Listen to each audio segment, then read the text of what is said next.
Hey guys, I'm here. And so are the notes. And they're typed. It was a lot, but we made it. So listen, for those of y'all who are still up, we're gonna get through this review because I suffered for this tonight. Oh, I suffered for it. They had a lot of crosstalk, but I did my best. I want to say if I didn't get 100% of every single word, I'ma say safely I got 96 to 97% of everything that was said by everybody and who said it and when they said it. And I tried to add like anecdotal notes, if something happened that was nonverbal. Hey, Michelle Montague on the vertical. Okay. Hey to everybody in the vertical and our main chat. Y'all know how we start off. We got our vertical going to make sure everybody who does not get a notification for the main chat, maybe the vertical will send you a notification to let you know that it's on tonight. It's on. Okay. Tamika Wilson. Hey, boo, she in the vertical too. So listen, I'm going to go ahead and get this thing crunk as quick as possible because we got to get through tonight. 16 pages typed. Let me say it again. 16 pages typed. Okay. I did not try to write because I ain't crazy. Because if I go to writing, if I was writing, we really couldn't have went live tonight. Arturo sent me a cash app. Thank you so much. This is my first support of the whole night. I got to send a heart back. Hold on. I got to send Arturo a heart right this minute. I'm stopping right this minute to send Arturo a heart because I appreciate that. When you start off on a positive note, if somebody starts you with love, you got to show love right back. Okay. Hey, Lawana in the vertical. So look, y'all know the housekeeping. If you're cussing in my chat, misspell your cuss words. I'm not the Sunday school teacher, so I'm not gonna rap your knuckles and say don't cuss, just spell it wrong. Make sure y'all greet everybody, be kind, no bickering, no arguing of any sort, no disrespect is ever gonna be tolerated because y'all know we don't play that over here. Also, make sure that you remember, keep in mind, your favorite may not be someone else's and vice versa. So, agree to disagree respectfully. Understand that your host don't like none of these people. So please tuck that in your head. Anybody can get drugged at any given moment. Passes ain't just being passed out like that. Okay. They not. And other than that, have fun. If it's your first time hanging with us, make sure that you put FTL for first time live in the chat so we can welcome you personally and individually because we are indeed happy to have you here. Okay. And make sure you hit the like button. Put your like number in the chat. Okay. We don't want to stop to do Turkish lessons on Duolingo, but we will if I got to beg for likes. Even when we got 16 pages of notes, I don't want to stop to beg for likes. So please like this video, put your like number in the chat. Surprise me tonight, y'all. If I don't have to beg for likes, we can play the like lottery. And what that is when you hit the like button, when the like count goes up, whatever number that it goes up to, that's your like number. Put it in the chat. If y'all don't make me beg for likes, when I call your like number, if you give it to me with your cash app, you gonna win a little chang-a-lang. It ain't the Powerball. It's a scratch off. I got something on your 40, nothing on your light bill. But we can only play that if I don't have to beg for likes. So please, I'm going to beg you now in advance. Hit your like button. Put your like number in the chat, okay? Also, don't forget your engagement button, the circle with the heart emoji on the bottom right-hand side of your chat. Hit it. Hit any emoji you want. Send up the bubbles. Y'all know I need it because I'm sensitive. You ready? Let's go. Ready, set, go. Those of you who are in the vertical, I'm going to end this one over here with y'all. But when I end it, the emblem or the icon for the channel is going to show you that I'm still live. It'll have a red ring around it. It'll say live because I am. When you tap it, it'll bring you to our main chat. Those of you in the main chat, don't go nowhere because you already where you're supposed to be. All right? All right. Let's go. All right. Now listen, I'm trying to get through this thing quick because we got to get to the meat of the matter, which is the notes and everything these women said on that couch tonight. They said a lot. Oh, Lord, they said a lot. And is it just me or did Kelly get on y'all last nerves too? Because she surely got on mine. She got on mine. My last good nerve tonight. She did. Magaline Lamar, thank you for being like number 1. My girl, Political Junkie. Hey, Sharon, she number 2. Nakia Washington, thank you for being like number 5. We so happy to have you. Janice Mitchell, welcome. If this your first time, welcome. If not, girl, welcome back. Dom Down. Hey, boo. Thank you for being number 8. I love your picture. Her skin is so flawless. Sunshine, etc. Why was I saying sunshine? sunshine, etc. Thank you for being number 10. In Watson in the house. I appreciate you being number 11. What's happening? Adrian Marie at 12. Texas Passion is 16. Thank you, ladies. Miss Nisi at 17. Is Tish. Please hit that like button, girl. We glad to see you.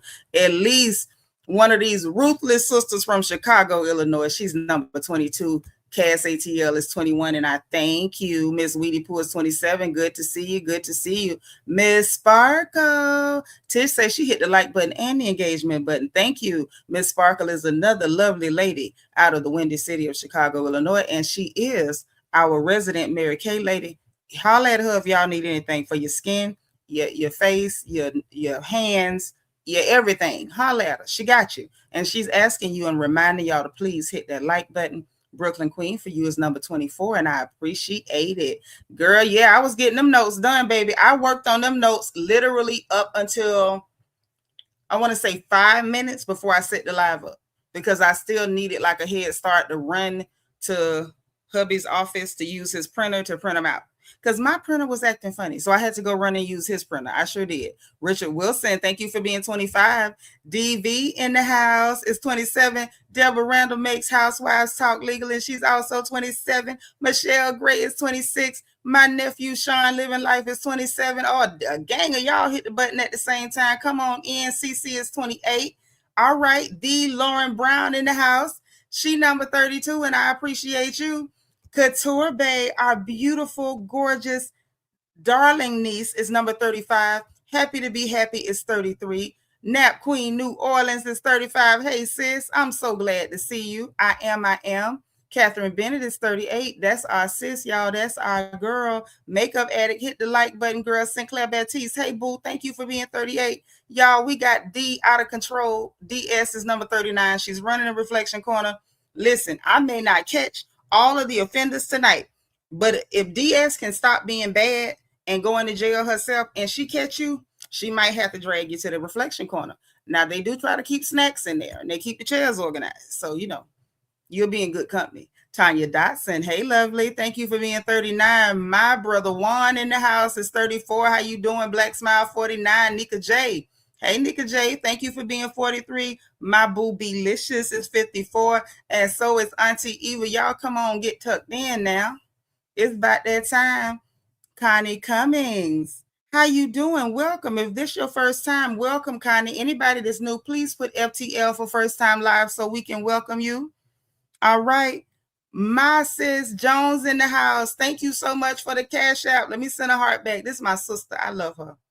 Girl, when you gonna have time to talk on the phone? Because we got to catch up with a whole bunch of gossip. Oh, we got to catch up. But y'all put FTL for first time live if this is your first time kicking it with us. And if you've been here and it's just been a while, welcome back. Okay. All right. Miss Lovely T is number 60, and I thank you. Y'all tuck in. Make sure y'all invite a friend. Share this video. If you know somebody watch the show like we do, get them in here. Diva 2, thank you for being 64. I appreciate your nephew. You so sweet. Arturo, he really blessed my heart. He blessed my heart. Is it K-I sincerity or K-L sincerity? How you doing? I like your picture, sis. Welcome. Good evening. Yvette, all the way from Birmingham, UK. Y'all know that's our Birmingham beauty. Antoinette is 71. Yvette, 72. Our girl Leah is 71. Arturo, 73. Too adorable in the house. Listen, we got the whole fam up in here. And I'm glad because I need emotional support. Too adorable is 76. What up, AP? Good to see you. Jones in the house. Thank you again for the cash app, sis. I appreciate you. Man, I love you right back. I do. Queen of Hearts KS is 80, and I appreciate you. I'm so glad you're here. It's always good to see y'all. When I see your name on the screen, I low-key feel like y'all walked in the house with me, so I'm happy to see every one of you. Erisha Sims, hey, beautiful. Thank you for being 110. Y'all run me up, because once we get this thing rolling, we not stopping. I'm telling you, I'm going to do my best not to stop. Miss Jackie Gaines in the house, my beautiful sister. Y'all see her. Janice Mitchell said it's her first time, so y'all know I need you to spam the chat with the word welcome. Let me put mine in first, but I need y'all to spam the chat with the word welcome. You know we welcome folks around here. Janice, we're so glad to have you. Don't let it be your last time, honey. Hyper, how you doing? Thank you for being 85. Dana Brown is 84. I appreciate you. Miss T, are you new, honey? If so, let us know. Thank you for being number 88. Natoya, where you been? This your birthday weekend. We ending up your birthday weekend. Well, happy birthday, Natoya girl. We love you. Many more. Many more. Brandon Martin, hey, so much to cover. Kelly got on your nerves too. I'm glad it wasn't just me. Evolution, thank you for being 90. I am Mari. Thank you for being 89. Brittany Janae is 94. I thank you, lovely. Thank you so much. I'm so glad y'all here. If I miss anybody, please charge it to my head and not my heart. You know I'm happy to have you, and I love you, and I appreciate you. This is my girl, Mo Walker. She 101. My boo, Toria, is 102. Deborah Randall with a super chat. Thank you, boo. She said, just because. And I love y'all just because, too. Shine Bright. Thank you for being 102. Lord, she got on y'all nerves. I'm glad I am not the only one that has had it with a cotton picking Kelly. I can't take too much more of her. And no, Phaedra shouldn't have helped her. She ought not to help her. Now, I ain't going to hold it against Phaedra because sometimes, something, the spirit will sometimes move you to help people. And even after the fact, they'll come up and act like that. But if you do it for God, then you won't be upset. But if you do it for the person and they act like that, it really will make you want to slap the piss out of them. Hey, Georgia Peach, how you doing, girl? That really got up under my nerves. When I say it got up under my nerves, it got up under my nerves. Okay? Oh, Arturo, you so sweet. You say everybody check and send $1. Oh, you so sweet. They don't have to do that. I appreciate y'all though. I promise you, everybody that sent anything, I don't care if it's a hot $1.50 tools and fuse. It's the love behind it, and I appreciate it. Hey, what's up, Trees? How you doing, boo? Thank you for being 106. VJ, thank you for being 106. Another lovely lady from Chicago. We got a bunch of pretty Chicago girls up in here. What's going on? Chicago trying to take over the South? What's happening? Now, you know what? Funny story. I have always said Chicago ain't nothing but the Mississippi up top. Because darn it, everybody I know from Chicago, they people from Mississippi. If you track the Chicago family back, far enough, somebody came out of Mississippi. Now, I ain't saying all of them, but I'm saying it's a bunch of them. Okay, that's why y'all be cooking like y'all be cooking. Because I know about y'all. Forever 21 TY, Forever 21 type of girl. Hey, boo.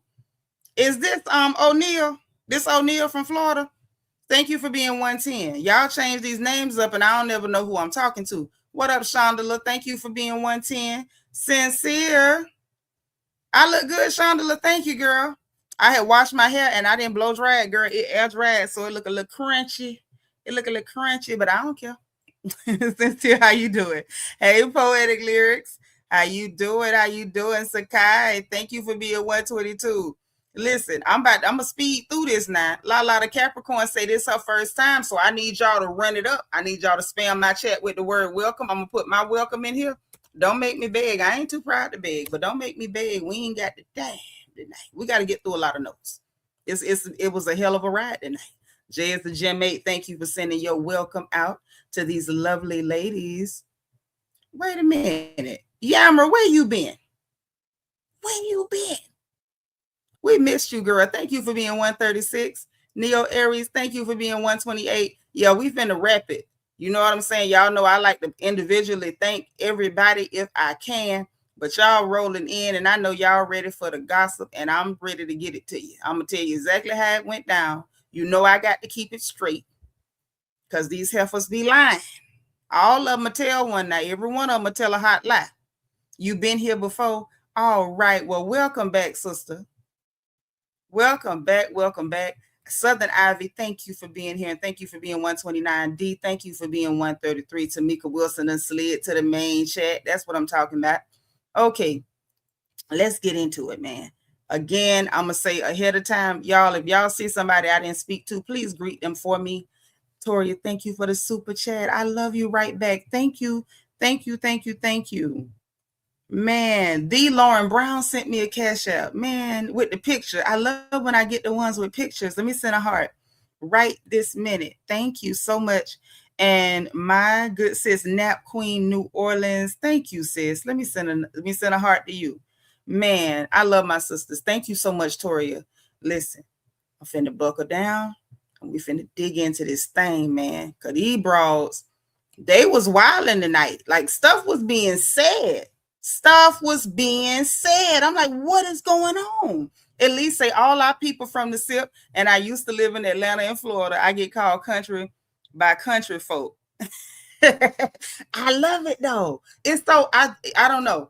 The dynamic of our family, our foundational family that's in Chicago is so amazing to me because they got that, kind of up north Midwest perspective, but they still got that deep South flavor. That's why them sisters be cooking and tearing it up, putting them bosoms over the burner. Much love to our Chicago girls, and y'all mouths be ruthless. I don't know whether we need to send our Mary Kay lady, maybe she can add blessed oil to the chapstick and lip gloss and stuff. I don't know what to do because y'all mouths is something else. Brandon Martin, thank you for the super sticker, sweetie. I'm so glad you're here. That's O'Neill. I thought that was O'Neill. Hey, sis, I got to call you. Where you been? I got to call you. We got to catch up on everything. See, y'all, what y'all don't know, those of y'all who are kind of new, is my sisters in here is my sisters for real. Oh, yeah. See, y'all don't know. My sisters on this channel, and we would absolutely love and extend to you all the opportunity. Y'all can be a part of our family too. All you gotta do is hit the subscribe button. You ain't got to join membership. Just subscribe, because you only a visitor the first time. After that, you are family. So please come back and don't let it be your last time. But listen, my folks in here, we sisters for real. We fam for real. My nephews in here, we family for real. Okay. All right. We pray together, we talk together, we gossip, we kiki, we talk about our children, we complain about these men, we go into it together around here. Okay, so y'all are welcome. Please feel at home, take your shoes off, be as crazy as you want to be. It's okay. You in good company, because ain't nobody in here got good sense either. Okay, all right, now let's go.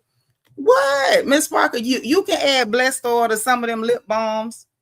Because y'all say a lot of crazy stuff. That's all I'm saying. I'm just stating the obvious. Y'all be wilding. Y'all be wilding. That's all I'm saying. But I love y'all though. So listen, we on part 3, which is the conclusion to this reunion for RHOA season 17. Now here go the gag. Y'all, this got to be the first time in a long time that I can say that Bravo did not play in our face. First time in a long time that Bravo did not play in our doggone face. Every other year, for years and years now, we have been forced to sit here and pretend like we don't feel slighted because they do a 3-part reunion and they could have did it all in 45 minutes. This time, that ain't the case. Every single episode, I have had to work myself to death. Part 1, I did it by hand, but I barely kept up. By part 2, I had to switch to type notes because I couldn't keep up because too much was happening. And the same can be said for the night. So now I'm going to ask y'all this because I'm going to take it on faith that maybe I missed something. Can I ask y'all a question? Can I ask y'all something real quick? It got to do with the show tonight. It do. I know good and well you ain't telling me I got only 145 likes. So it's over almost 60 people sitting in my house that didn't hit the like button. I need y'all to hit it. Okay? I need y'all to hit it. Let me ask y'all something. Okay? Let me ask you. Okay? Remember last week how it went off when Portia said to that girl, to Shamia, you hush before we talk about who you was with BET weekend? Did Shamia give us any response to that tonight? Because I don't remember hearing that part, Pinky. Did we hear that part? I didn't hear her give a response to that. I was waiting for her to, I was thinking maybe last week production, you gave me 2 likes, Sis Tish. Thank you, boo. I was thinking maybe, production played in our face last week and they cut it short so we couldn't hear how she responded. So I was waiting for her to, give us the response, I'm like, all right, we're going to come back, and she going to be like, oh, you shut the hell up. I wasn't with nobody. Don't be playing in my face. I didn't hear none of that. Y'all saying y'all ain't hear nothing? Deborah said, not a peep. Okay, that I just needed some clarity because I couldn't keep going back to the beginning looking for it. Hey, Victoria, thank you for being 146. Yeah, y'all hit the like button. Don't do me like that. Yeah, I don't know if that got cut or whether she didn't say nothing because I can't see them cutting that. Now, y'all are aware that, hey, Rochelle, thank you for being 153. So listen, kind of say she ain't respond. I ain't think so. Miss Parker say she did what Portia said, do she hushed up? Well, see, now that, something to be said for that. Carrie Clark, thank you for being 154, boo. Lord, not she know Portia know the truth. Lord help. Listen, now I'm going to say this because we got to wait and see. We got to wait and see if we can wait. Because when Peacock play the reunion again tomorrow, I don't know if y'all know, anytime it's a Housewives show, if you watch the next day on Peacock, usually it might be some stuff that they left out. Especially the reunions, it'll be stuff that they left out. Okay, so we gonna, tentatively put a pin in that, and I'm gonna give Shamia a chance to go off like I need her to go off when I watch Peacock tomorrow. Because if not, then I got a little problem with that. I know good and hell well you ain't let her sit up there and say, if you don't hush, we gonna talk about who you was with BET weekend. Not after the way she cried for 3 and 4 episodes talking about Angela came from my marriage. Angela came from my marriage. No, you call her husband a hoe. She called you one. But she cried for 40 days and 40 nights because Angela saw her hoe and raised her one. Portia flat out telling you on the reunion stage to shut your mouth for she snitched about who you was hunching BET weekend.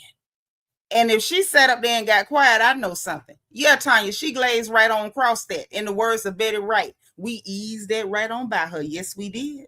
Arturo said if she messed up that money, I'm done. I'm done too. She better not mess up that money with that man. I mean, her marriage. Y'all know what I meant. Elisa said Shamia knew to hush. Kate and Pastor P both brought up that weekend. Yeah, that weekend must have been tough. Thank you for hitting the like button, boo. Thank you so much. Now, I just had to double check before I got into the notes. I ain't want to just, ease past that if she really said something. QS Productions, hey, pretty girl. She said she told Portia I wasn't talking to you. I was talking to Angela. That's all I heard, too. But I'm like, that ain't how you respond to that. That's like when Portia sat up there and told her your mama was hunching your uncle. She said, which one? That is not the right response. Like, it's some stuff you got to respond different to. Somebody telling you hush before I get to talking about who you was with BET weekend, I wasn't talking to you is not the right response. At that point, you supposed to be talking to her. Okay? So I thought Shamia went with her husband. If she did, wouldn't Shamia have said, girl, I was with my husband?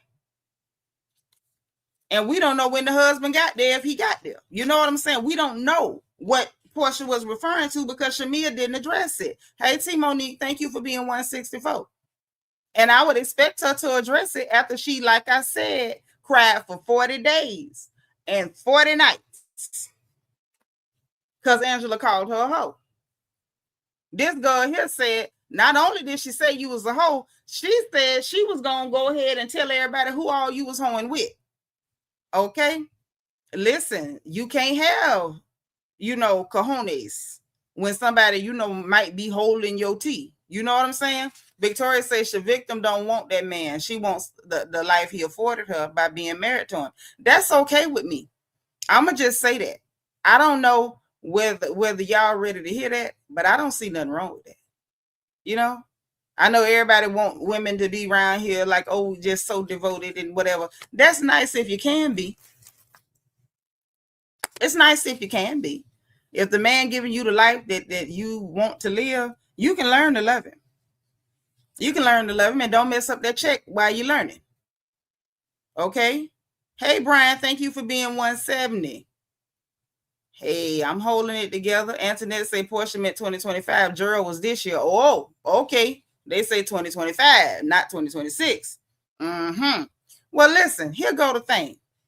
But didn't Betty Wright tell you, I was learning my man while I was earning my man? Something you young girls might not understand. You can learn the man and earn the man at the same time. You ain't got to be all devoted. She can learn to love him and she stay with him for a while. Y'all think y'all grandmamas loved y'all granddaddies like that? They learn how to love the men. Ain't nothing wrong with that. I just don't want her to mess up her house trying to be famous. That's my thing. I don't care for Portia. I don't care for Shamia. I don't care for none of them. But if you got a good home situation, you got a good, daddy for your children. He's a good provider. The man respects you. He ain't putting his hand on you. He ain't letting his family mistreat you and things like that. Hey, now, don't mess up your house, ladies. Don't do that. Don't do that. That's right, Jackie. That's exactly what Betty said. That's what that Florida girl said. Don't listen. You can learn your man while you're earning your man. You ain't got to do all that. I don't know what she was thinking, but she need to stop. She need to stop. She need to stop. That's right. You can grow to love her. Just act like a lady in the process. Don't be out there, Betty also said you can't show your teeth to every man you meet. Don't do that. Don't do that. Now, y'all tell Eliza hello. We got our emotional support elephant, and let's roll. So, Andy, when I tuned in, Andy was talking to K. Michelle. We got into the K. Michelle segment, right? So her segment was all about the lady parts and long toes and all that. They played the recap, blah, blah, smackety, right? So he got into Kay's comments about, Drew's man in the basement and Portia selling synthetic hair on Buford, which was hilarious. The girl selling it online, and I ain't gonna say it was synthetic. I want me some of that hair. I don't know what I'm gonna do with it because I can't wear the wigs no more. I get hot flashes, but it looked nice. It looked nice. I say that. And it asked her, was you a confessional warrior? And and Portia was like, yeah, confessional gangster. Yep, Eliza, that's our girl. She hanging with me because she had to get me through this. Okay. So Kay said an emotional confessional gangster. Because remember, they had talked about that last episode, that she be watching the show back and be arguing back at the TV on social media. And low key, I kind of believe that that's what K. Michelle be doing, because K. Michelle is a bag of peanuts per Kim Jones, Lil' Kim.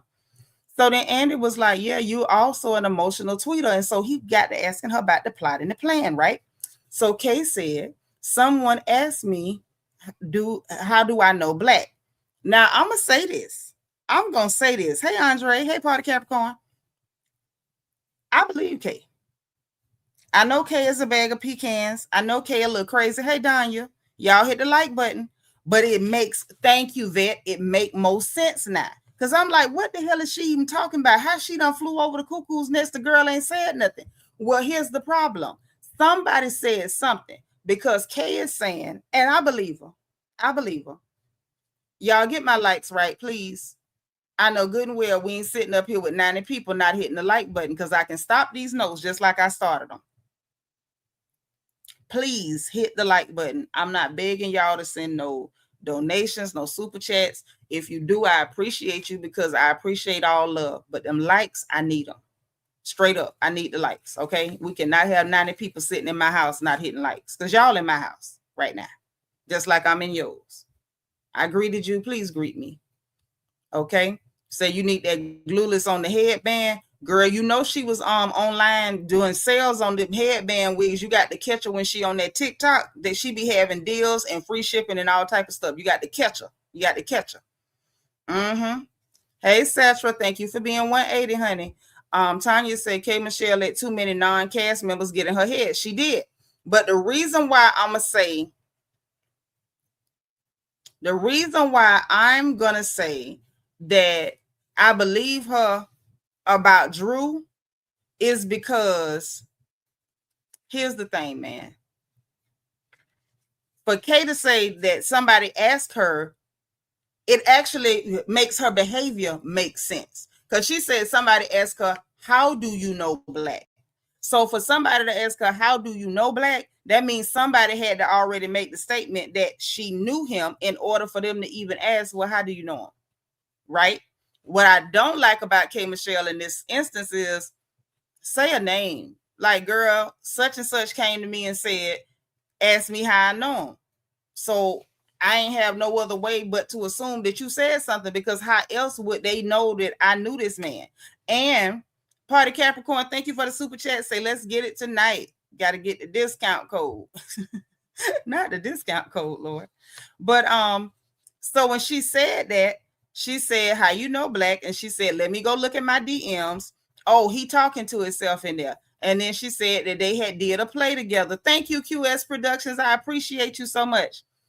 Say we did a play together, and I was like, hey, handsome, thanks for coming. And said that she said, I immediately handed over the text messages. Okay, so Portia then interjected because she was getting it clear, making sure it was stated clearly. So Portia was like, so this was before it was ever mentioned on camera. And K. Michelle said, yes, it was beforehand.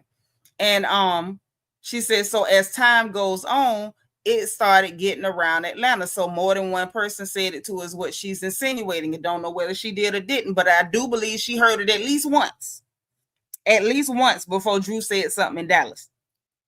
Because she says that when she said that it was getting around that her and Drew was dating the same man.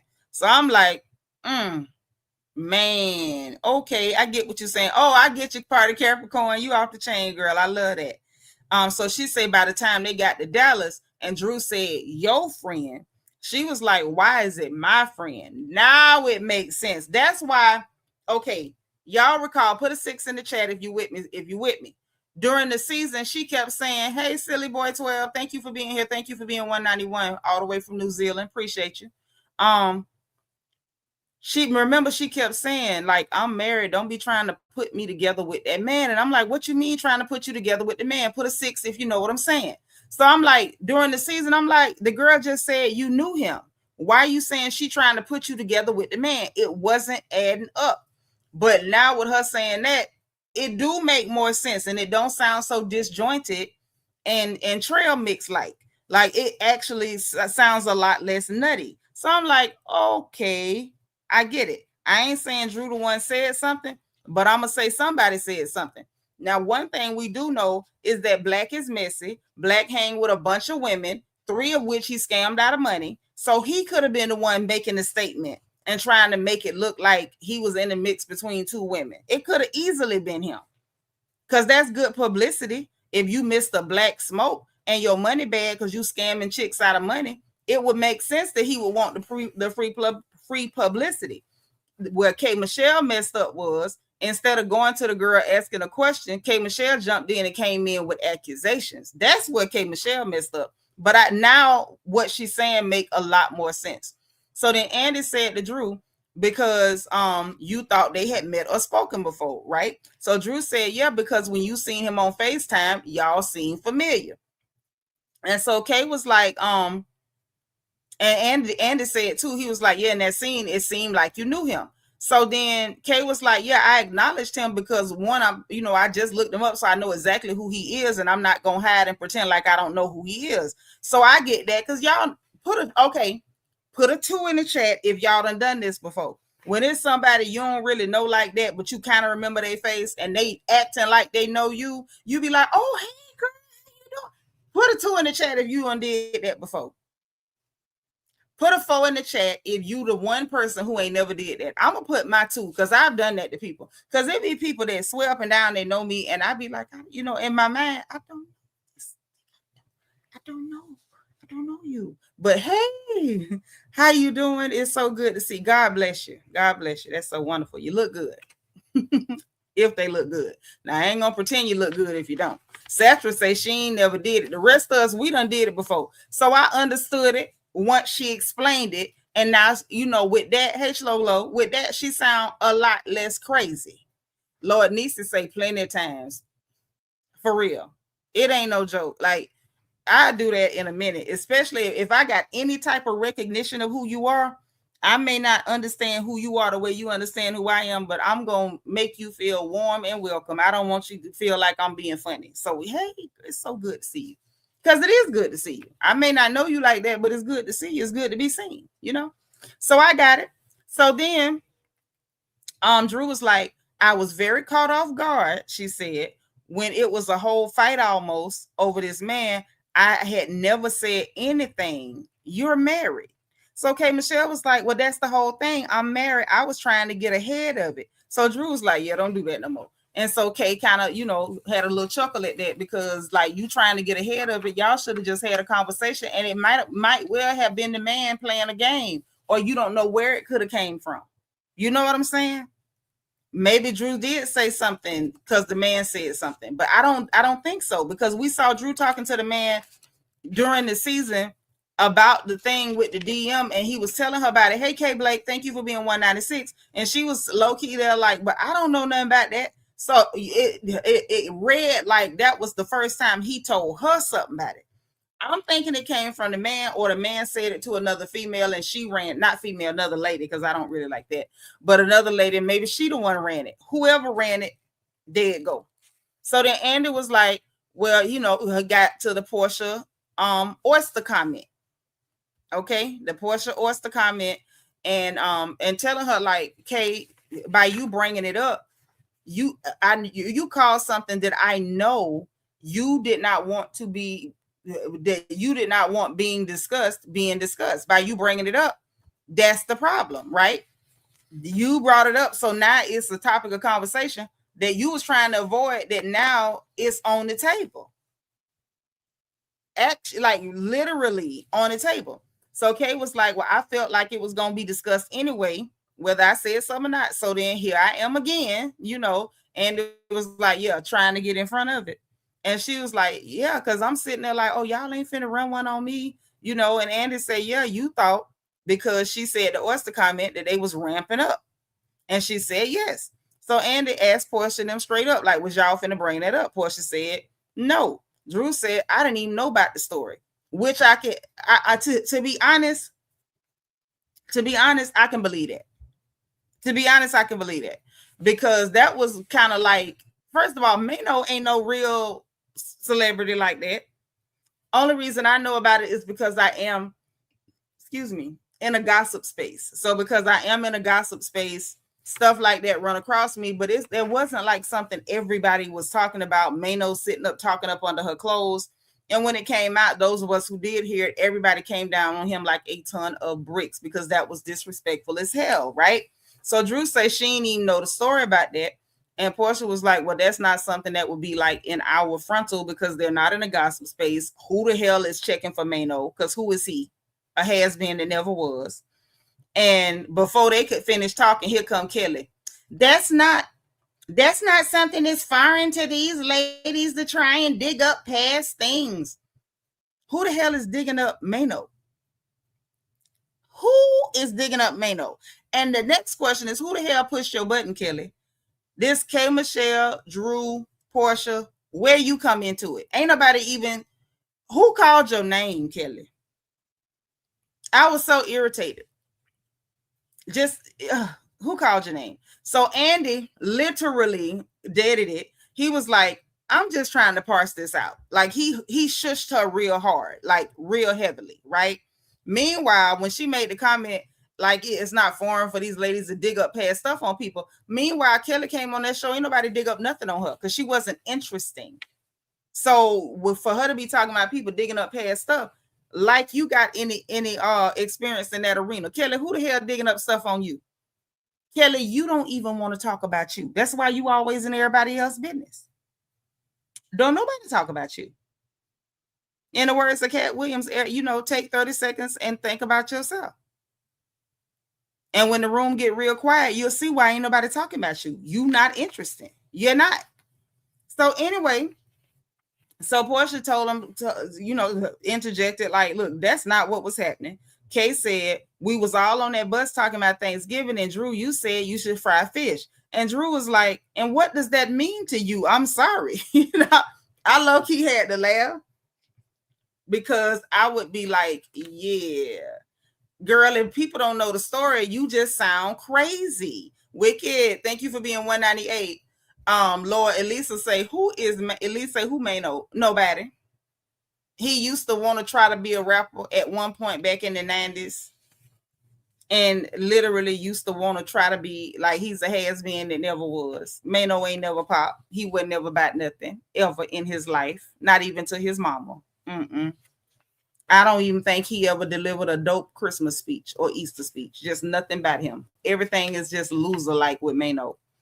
But anywho, so Andy was like, well, she bringing it back to, what made her think that. And so Drew said, but I never knew that. You overthinking. So Kay said, hey, Zito, thank you for being 199. So Kay said, I might be. And so Portia said, but because you was on a mission to make that be true. Like what you heard that people was out to get you and all that. You was trying to, make that be true. You was trying to make it fit and it just didn't fit. Right? And so Angela bust out laughing. Okay. Girl, I believe it too. Y'all type me too if you agree with me and QS production, because I believe Kelly and Shamil was doing it too, was really in her ear and ramping and amping. I think she might have heard stuff, and when she took it to them, they amplified it. Tanya say Kelly is like the cuckoo bird in the clock just popping in. Yeah, because don't nobody be talking to her. Say, you right, I didn't know the story, and I was so confused watching the scene. Right, a lot of people didn't know that story. I see the Me Too, so yeah, it's a lot of us think Kelly and Shamil was pushing that to make sure that crazy K. Michelle stayed crazy, because they wanted her with the battery in her back, amped up, going at the people they had a problem with. They were trying to use her as a weapon. DT in the house. Hey, boo. The only people that would dig up info for Miss Kelly, would be ducks and geese. Hope all is well. I know that's right. I love you. Congratulations on your 55-month RHOA anniversary. So I knew the story, and it was still a stretch, wasn't it? She gonna disconnect her whole shoulder trying to make that fit. But I'm glad that she can look back at herself and laugh at herself and realize, like, yeah, that was crazy town. So Angela would bust out laughing, and she was like, girl, I relate the case so much in all this. She said, you might look crazy. She might look crazy, but she's not crazy. And so Kay Michelle was like, yeah, I look crazy as hell. I'm glad you know, Kay. I'm glad you know.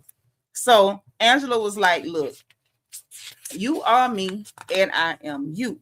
She said, last season, I put it all out there, especially when it came to Phaedra and the June bug and all that. She said, I was trying to put a square peg, and she said a circle hole, but Angela, the term is a square peg in a round hole. Okay. She said, I was going to make it work. I was going to make it fit. And she was, to the extent that she was trying, sending people to bully that boy into making him fabricate receipts. Angela was acting like a psycho. And y'all know I drug her for it too. Sure did. Because, when you're wrong, you're wrong. So Kay said, well, that's what I was attempting to do, when I should have just let it play out and then say, if it come up, just say, yeah, I know about this, and then say what I'm going to say about it. And so Drew said, well, I understand your perspective, and I appreciate you for sharing it. And it is scary being part of this group. People will come in, try to infiltrate and place wedges between people or whatever. I'm going to be honest, I was not digging on Drew's statement there. Y'all let me know if y'all see what I'm seeing with Drew. That Drew was being fake as hell. First of all, Drew, your response to this girl, which she was trying to pick fights with you over crazy stuff, and I get that you didn't know what the hell her problem was, but I don't really like the little fake politician beauty pageant answers. You was pissing me off. I understand your perspective, and I appreciate you for sharing it. Why are you talking like that? Ain't no it's scary being part of this group, because in the moment, you felt how you felt. Don't come in here now with the beauty pageant answers. You told that girl she don't fit in. You don't belong. Okay? You told her that. So don't come now, I understand your perspective and it's scary. No. Say what you really want to say. Say what you really feel. I just don't know about the fakeness. The fakeness with Drew. Drew was real fake on this part of the reunion a couple of times, and I'm going to call it out every time we get to it. I wasn't digging it. Okay? I wasn't digging it. So after she made that statement, then Andy was like, Portia and Drew, not Drew, Lord, Portia and K. Michelle. He asked them about the little Nosh dude or whatever, and was like, could he have been trying to get back at her or something, by, telling you that they were still going together and, getting you amped up against Portia. Basically, is what Andy was saying. Now, verbatim, I'm just paraphrasing. So Portia was like, well, 100%, he was trying to do something nasty to get back at me. If K. Michelle sitting here today telling me that he told her we were still seeing each other sleeping together, because that just wasn't true. And I said, okay, now we getting down to it, which is what K. Michelle was trying to say. I want to say part one, when she went to backpedaling real hard, which she was backpedaling, but it's just crazy that now in hindsight, K. Michelle can see that the man 9 times out of 10 was lying, but in the moment, her first instinct was to believe the man attack a woman. And I got to call that out. Hey, Charlene. Say, I don't blame Drew for saying that Kay has been bullying her for no reason since the beginning. I like her. I think it's just her personality. Well, I don't like her, and it is her personality because she phony as hell. Now, I'm not saying she wrong for how she feel, because Kay was, I ain't gonna say bullying her, but definitely trying to pick a fight with her. It's easy to holler bully when somebody louder or got a bigger personality than somebody else. But my thing is, say how you really feel. Don't come in here with the phony stuff. Drew be fake as hell, because that's not your personality to just talk like that, because that ain't how you was talking when you told her she didn't fit in and she didn't belong. That ain't how you was talking then. You know what I'm saying? That ain't how you was talking then. Happy birthday, DS. DS, it's your birthday. Happy birthday, boo. So listen. And Kay was like, yeah, he said all of that y'all was still going together, still sleeping together, whatever, yada yada. There you go. Anyway, so then Andy was like, where y'all stand now? Kay said with Portia, we got respect for each other. We come together. We have a good time. We go on about our business. I have no hate in my heart towards you. And so Portia was like, I really hate that all these obstacles were thrown at you for you to come at me. So she letting it be known that she see exactly what it was. You was coming at me because people was throwing you at me. Okay. So she said, I really hate that happened. She said, because I've been a K. Michelle fan, and I'm actually glad that we had, that things went like it went. We had us a little sisterly argument, and I hope we can move on, because I really root for you on this show. And I like that. Hey, Renee. And so then Shamia interject, because apparently, this just me talking. I don't know that this to be no fact. I'm just telling you how I feel. Apparently, Shamia can't stand to see nobody stop being mad with Portia. It's like if she sees somebody have a problem with Portia, she wants them to have a problem with Portia in perpetuity. Like she need people to be on the I'm mad with Portia train with her. I don't know who is close to Shamia that can go tell her this. It's okay for you to dislike Portia by yourself. Yeah, I see you, girl. I see you, Renee. You can dislike Portia by yourself. You don't need a team to dislike Portia. We don't know who Portia sleeping with. Y'all be wild talking about the lady sleeping with all her benefactors. We don't know who that lady sleeping with. Right now, she ain't even messing with men. DT, thank you for the super chat. Say for the veneers and voyeurs fun. You off the chain. Yeah, but my thing, okay, can we be real? It's okay if you want to hate Portia. It's okay if you don't like Portia. I like it better if you be honest. If you don't like somebody, just say, you know what, hooker, I don't like you. I can dig that a lot better. That's one thing I'm going to say for Kenya Moore. Y'all know I don't like Kenya Moore riding and walking, just like I don't like any of these women. But if I'm going to be honest, at least when Kenya didn't like you, she just didn't like you. She didn't bother trying to make sure other people didn't like you like that. She would make little slick comments to the people who did like you, but she wasn't around, campaigning, trying to make other people not like you because she don't like you. She didn't pretend like she liked you until she could get somebody else to not like you with her. If she didn't like you, she was a, army of one. I just don't like you. And that's what I would like to see Shamia do. I would like not to ever see her again, but if I got to see Shamia again, just wear it, girl. I don't like you. I don't like you. I ain't never liked you. I don't like nothing about you. I don't like your mama neither. Just put it on out there.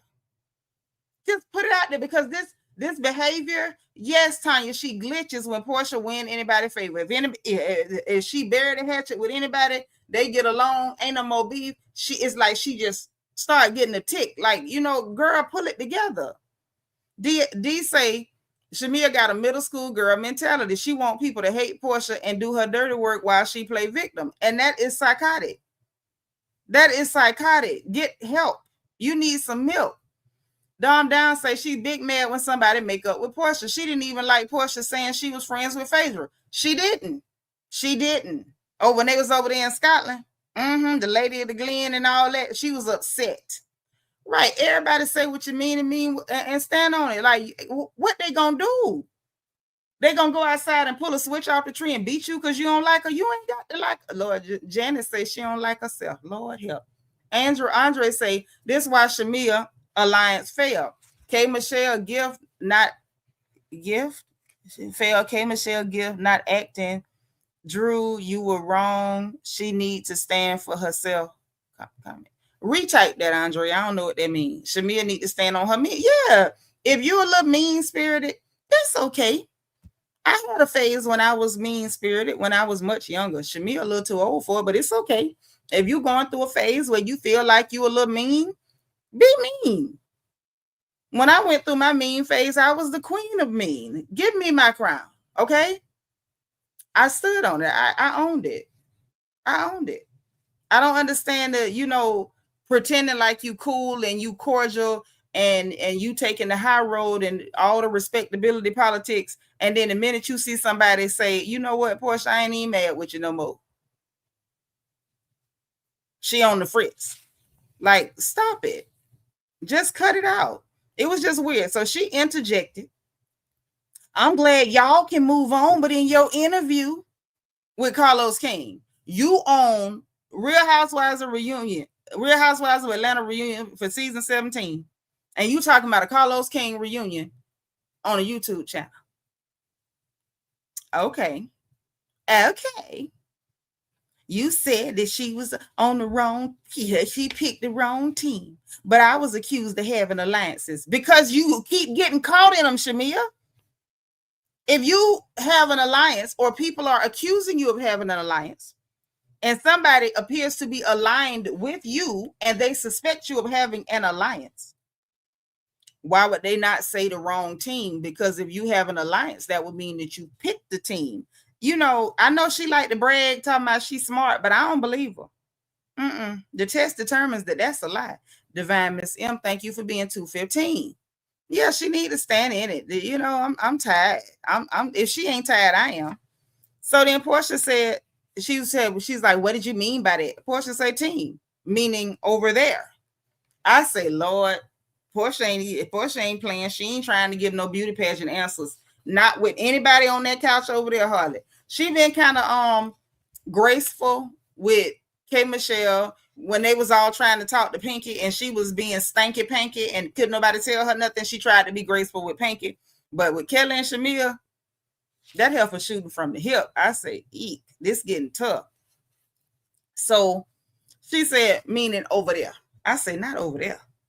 So then Shamia's like, but why is there a team? And Portia said, she said already, if I had made it to the hospital in time, things would have been different.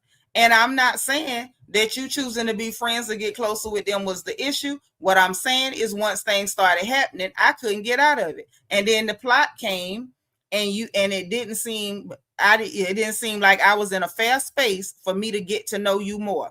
And since Shamia want to chime in, I heard Shamia say, I'm not like the girls in the group who think she's a liar, who think she's delusional or thinks the world hates her. That's referring to this group over here. And she motioned toward the couch that she was sitting on. And Shamia was like, when did you hear me say this? Angela said, you said it in Dallas. I say, well, let's get into it. Shamia said, no, I did not. Angela said, you said these girls plot and scheme just like y'all do on me. So I said, then let me put my thinking cap on. I say, hold on. If she said, just like y'all do me, it would stand the reason that y'all, hold on. I know a lot of us is like Kelly and Shamia's behind it, but I'm going to tell you how. I do believe initially some of the stuff Kay heard was in the street. It wasn't from Kelly and Shamia, but I do believe she went and bounced it off of them And then they like, yeah, because they did it to me, or they doing this and that to me. And I think that's all it took to just kind of add gas to the fire. So I feel like she got some deniability where I'm not the one that started it, but she darn sure helped to keep it going. Now that's what I do believe. And so that's why Kay Michelle is like, yeah, she's not the one who told me, because she's not the one who initially told you, Kay, but she surely was right there when you was, belly aching, moaning, and bouncing it off of them. Because remember, when they was in Dallas, she said she talked to Shamia and Kelly about what she heard. When she went and talked to them in Dallas about what she heard, they did not defuse or de-escalate. They got a can of gas and just poured it on there. Andre say this is why Bravo made 2 decisions in 15 years. Nene Leakes was the face of Bravo of Atlanta, and for 12 years, Portia Williams. Wait, what? 12 years, Portia Williams? I don't know what you put 12 years and 2 years. Help me out. Dom Down said, yep. And Shamia had looks and comments about the Naj stuff when it was playing out. She sure did. She sure did. You see what I'm saying, Tanya? I be seeing through these heifers. They think they slick, but they not. Y'all hit the like button. Okay? Y'all hit the like button. So listen. Okay. So after Angela said that, Shamia said, I was letting her know because I knew she would see the interview, referring to her interview with Carlos King. So see what she's trying, when she said, when did I say that? She was expecting Portia to be talking about her interview with Carlos King, because you talked about her interview with Carlos King. And I don't think Shamia gets, you're the only person that does tit for tat. You're the only person that says, if they say you're a stinky boo-boo head, you're a stinky boo-boo head. Nobody else is moving like that. But that's how Shamia brain works. So she thought Portia was talking about the Carlos King interview, and it looks like they was talking about something she said in Dallas. So Shamia was like, I was letting her know because I knew she would see the interview, Carlos King. But mind you, I wanted you to know that I don't think you're crazy. I don't think you have all these personalities that they're saying. And I put in parentheses, Kay Michelle sat up there on that couch herself and said she had 4 personalities. But she, at that point, was trying to put salt in the game, like, I need you to still be mad at Portia for saying, oh, you got more personalities than that. But Kay Michelle had already owned at least 4 of them people in her head. At least 4. And I feel like if Kay can own 4, it's probably about 4 more that she's unaware of. When people got dissociative identity, they be aware of some of their alters, but I don't know if y'all know this, but I'm always fascinated with mental health and abnormal psychology and all that. But whether y'all know it or not, when people have dissociative identity and they have alters, sometimes they have alters that they are aware of, but sometimes they have alters that they're not aware of. And I don't believe that Kay Michelle actually has dissociative identity or alter personalities. However, I'm just saying that's how that worked, right? But Kay Michelle said that herself, but she tried to throw salt in the game because she wanted them to argue the more, like, how dare you stop being mad at Portia, right? She said, and I don't think you're triggered because you're on Ambien and drinks like they say. So then production played what was actually said, because Portia was like, we never said that about you. Because Portia didn't say nothing like that about her. The only person said something remotely similar was Phaedra, because production showed the scene where Portia was complaining about Kay Michelle being snippy and nasty with her, like, oh, you got a big heart, but you be pissing me off or whatever. And I could see Portia being pissed off about that, because you bothering me and I ain't doing nothing to you. Okay? Because I think she took it well. I think Drew took it well. I think everybody took Kay Michelle's crazy very well, and they was petting her and all that. Hey, Camille Fun, I wouldn't have. You might get grace the first time, maybe. Second time, you out your rabbit A man. I'm finna tell you all about your tail and invite you to a behind whipping if you don't leave me alone. But, like so. But she was complaining to them like, oh, she talking about, you got a good heart, but you be pissing me off.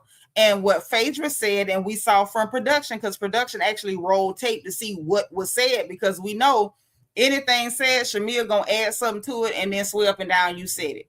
What she said was, she may not remember that because she take Ambien. And Drew said, well, maybe that's the problem. Nobody ain't said she drinking and taking Ambien and drinking. Nobody said that. Nobody even said the word drinking. Shamia done threw all that in there.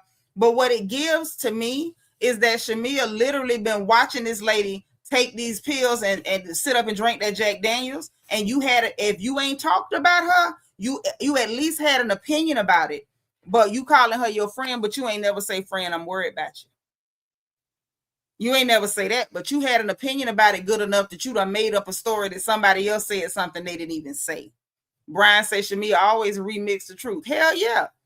That heifer tell half a truth and the whole lie quicker than you can pull your drawers up. She would do it in a minute. And I done peeped her. So after she said that, production played the proof. Shamia was like, well, it's just easy to make me the fall guy because I got so many conflicts with so many of these women. And so Kay said, I don't want you to be no fall guy because you never told me not to talk to them. Okay. And Andy says, you know, Kay and Drew, where y'all at now? He was done with that. Andy act like he was kind of over the whole Shamia and the Kelly of it all the whole time, if you ask me. Right? So he asked Kay and Drew, where y'all at? Kay say, you know how to get up under my skin, but you know, I want everything to be okay for you with your family and everything you got going on. Like so, and Drew was like, yeah, I really want to see you continue to communicate and thrive in this group, you know, beauty pageant answers. I felt like on that note, Kay still don't necessarily dig Drew, and Drew still don't necessarily dig Kay. I think Kay trying to, you know, clean up the acting crazy, and I think Drew's giving beauty pageant answers because she don't really like how Kay treated her this season, and she got a right not to feel that way. You know, not to like it, because I wouldn't like it either. Ain't no way in hell I could pretend like, oh, everything's fine because now you know you was acting crazy. I'm still gonna feel away because you was acting like a butthole with me all season long. So I understand where Drew is at. I just don't like the fakeness of it all. I would have much rather her just say, you know, maybe we'll be greater later, but right now I ain't feeling you. But you know, what do I know? I'm, you know, my disclaimer, I'm from Florida. I don't really know how to do the phony with you. I'm just going to say it. So, you know, again, this is why people like us is not allowed on television. So they did the beauty pageant answers. Then we had a viewer question, child. Viewer question to Kelly and asked her, did she feel like she the rebound BFF? Mm-hmm. Okay, hold on. I don't want you to get kicked out, honey, so I'm going to help you out. I don't like none of these hookers. Portia's nickname on this channel is the Black Mamba because that thing is a snake. She done bit plenty of people. So don't come in here with that. Now, how dare you open your filthy mouth or your dirty hands that you probably ain't washed to tell me to be fair. I'm fair all the way across the board because I don't like none of them. But I call it straight. And if you don't like how I call it, call your behind up off my channel. She's a snake. But what does that have to do with the price of tea in China? You either telling the truth or you're not. And Shamia been lying her tail off. And like I said, you can get your behind up out of here. This is not a stand channel. Let me give my disclaimer again. Your fave may not be someone else's and vice versa. Bear in mind that your host, me, don't like any of them people. Don't come in here being sensitive, flying off at the lip, talking slick, because it'll get you roasted, dragged, and blocked. Thank you, management. Okay? Yeah, I don't like none of them, and I'm not going to be careful how I talk about none of them. And you're not going to talk to me crazy because I'm not your mother. Okay? All right. Let's go. So moving right along.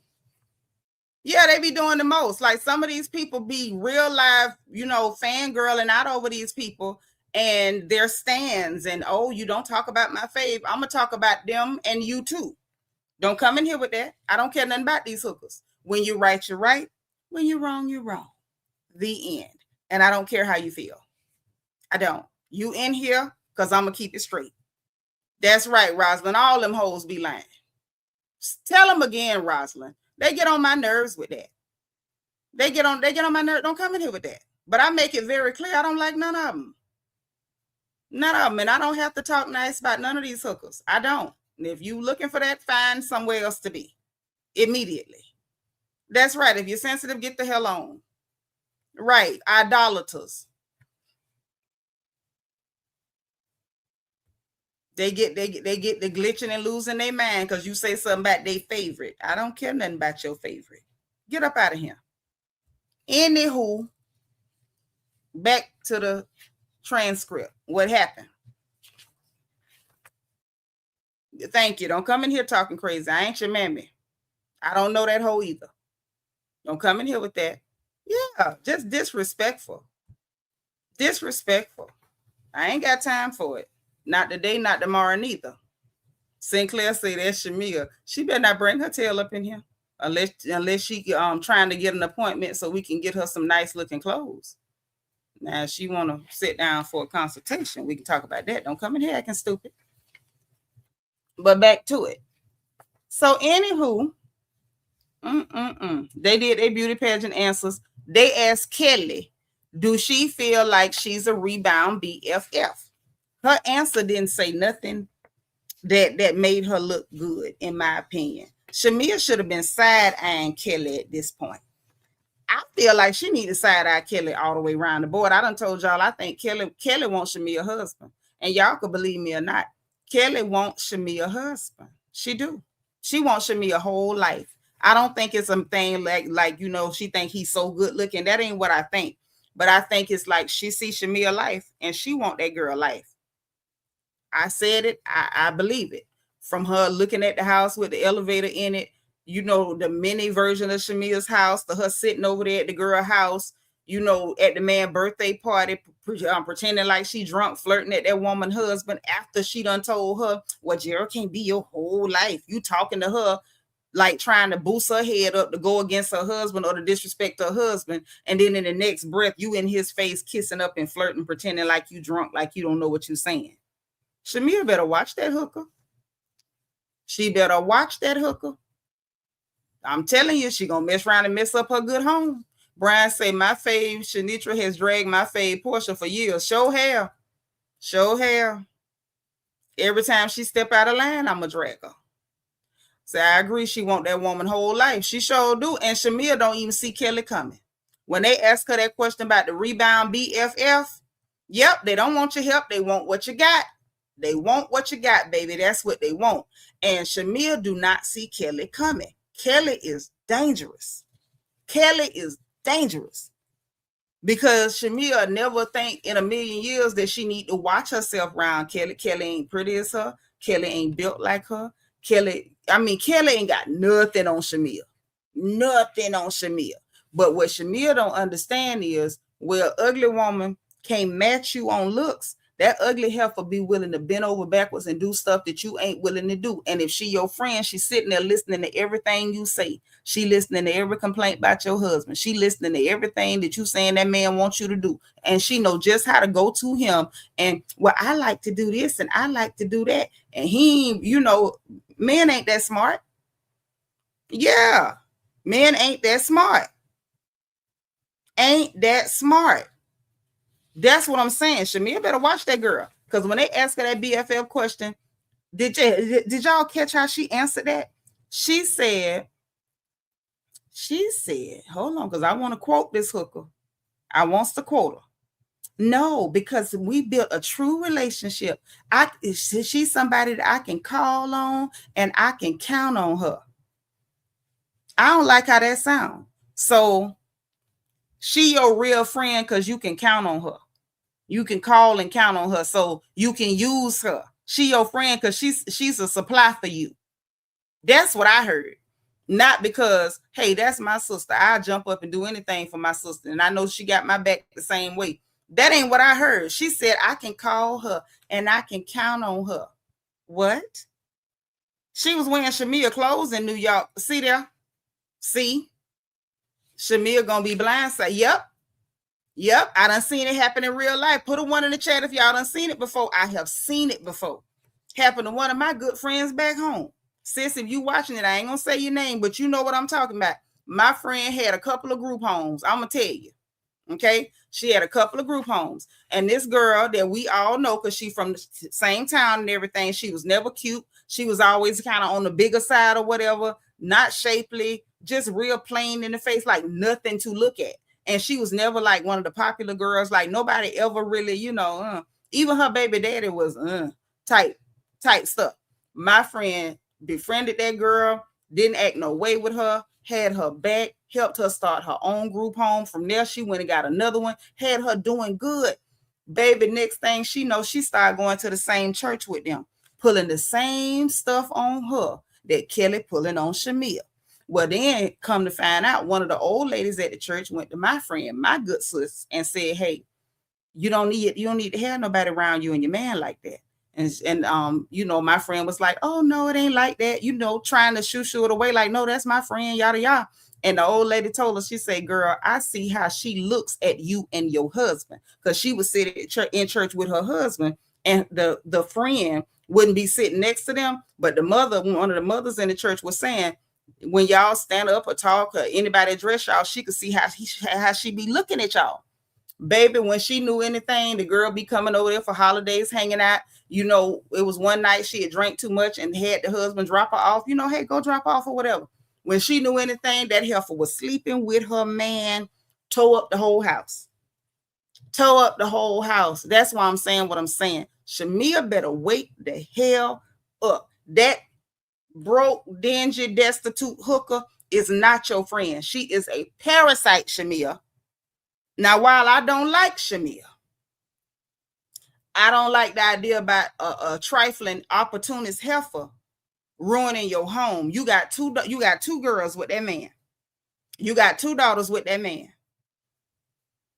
You done build a life with that man. That man done installed you in his house as the queen over his house. Shamia better watch Kelly. When Kelly said that, y'all, my antennas went up. I say, woo, Shamia stupid as hell. You don't see this? If I'm wrong, y'all tell me I'm wrong in the chat. Tell me I'm wrong in the chat, because I see it. I don't know. I feel like the little old lady at the church at this point, because I see that all day. I see it. Shamia better watch that hoe. And I mean that. She better watch her. So then a viewer question to Kelly. If you sitting up there saying freaking frack is whack, why would you go to Phaedra for help? So Kelly said, well, I didn't ask Phaedra. She offered her advice, and Andy said it when I was saying it. Me and Andy was screaming it at the same time. Well, why accept it? If you feel like she whack, why accept it? Like, what you even thinking? You know what I'm saying? If you think she whack, right? Quintessential millennial say, you speaking straight facts. I don't like most of them, but Kelly is a nasty piece of work. Sure is. Oh, yes. Oh, yes. You saw that happen in church too. The man left his wife, ran off with the heifer, and was fed and gone within a few years. Dead and gone. I know what you meant. Yes, sir. But listen. So Andy said what I said. Why accept it? If you think she whack, why accept it? Right? Definitely because she broke, Charlene. But that's the whole point. You was down on your luck, and this person that you calling whack saw you in that situation and said, yeah, let me look out for this girl, because she didn't owe you nothing. Like, let's be very clear. She didn't owe you nothing. Let's keep it a buck and a bean. She didn't owe you a goddamn thing, right? So Kelly said, well, me and Phaedra still built a relationship. And if you notice with Kelly, her relationships is hinged off of what she can get off of people. So in her mind, she built a relationship with, hey, Pink Pilates Princess, thank you for being $2.95 with Phaedra. So that justified her getting free services from Phaedra. And she said Phaedra did help, but I paid $10,000 to Phaedra's team, and all for all the people saying I got it free. So Phaedra said what I already knew. Them billable hours wasn't no $10,000. This $10,000 by the time she filed 2 forms is $10,000. It costs money to do that. So Phaedra was like, well, the billable hours were well over 60,000. Why are you trying to minimize? Well, I paid $10,000. Girl, that ain't paying no lawyer. So she said, oh, well, billable hours. Oh, well, girl, that is a lawyer. You're going to pay billable hours. This is not no, what it is. One of them lawsuits where they take your case on contingency. So, this, what you thought this was? Like, you sound crazy as hell. Oh, well, billable hours. Girl, that's how lawyers charge. So then, Angela said, oh, that was a discount. And Portia said, she said a nice friendly discount. Sure was. Billable hours over 60K, and you came up with $10,000, girl. You should have kept that. Hell, I mean, stop it. So then Kelly was like, well, I didn't say it was a discount. Andy said, she said it was a discount. Okay. Right. Very ungrateful. That was so nasty. If somebody helped you like that, I wouldn't care if y'all was stomped down enemies. If they didn't think it was robbery to help you to the tune of that type of help, ain't no way in the world I'd have been ungrateful and talking slick. Phaedra will continue to be blessed. Kelly continue to be in the reels. Amen. Quintessential millennial said Kelly is lower than a snake's belly. She's a mosquito. I paid my lawyer $22K for a car accident where I was paid. So there's no way $10K was gonna cut it at all. At all. That was just nasty. That was just nasty. That was so nasty. I really felt bad for Phaedra. You know, I don't feel bad for her very often, but I really felt bad for Phaedra there because you extended yourself to somebody that wasn't worth it.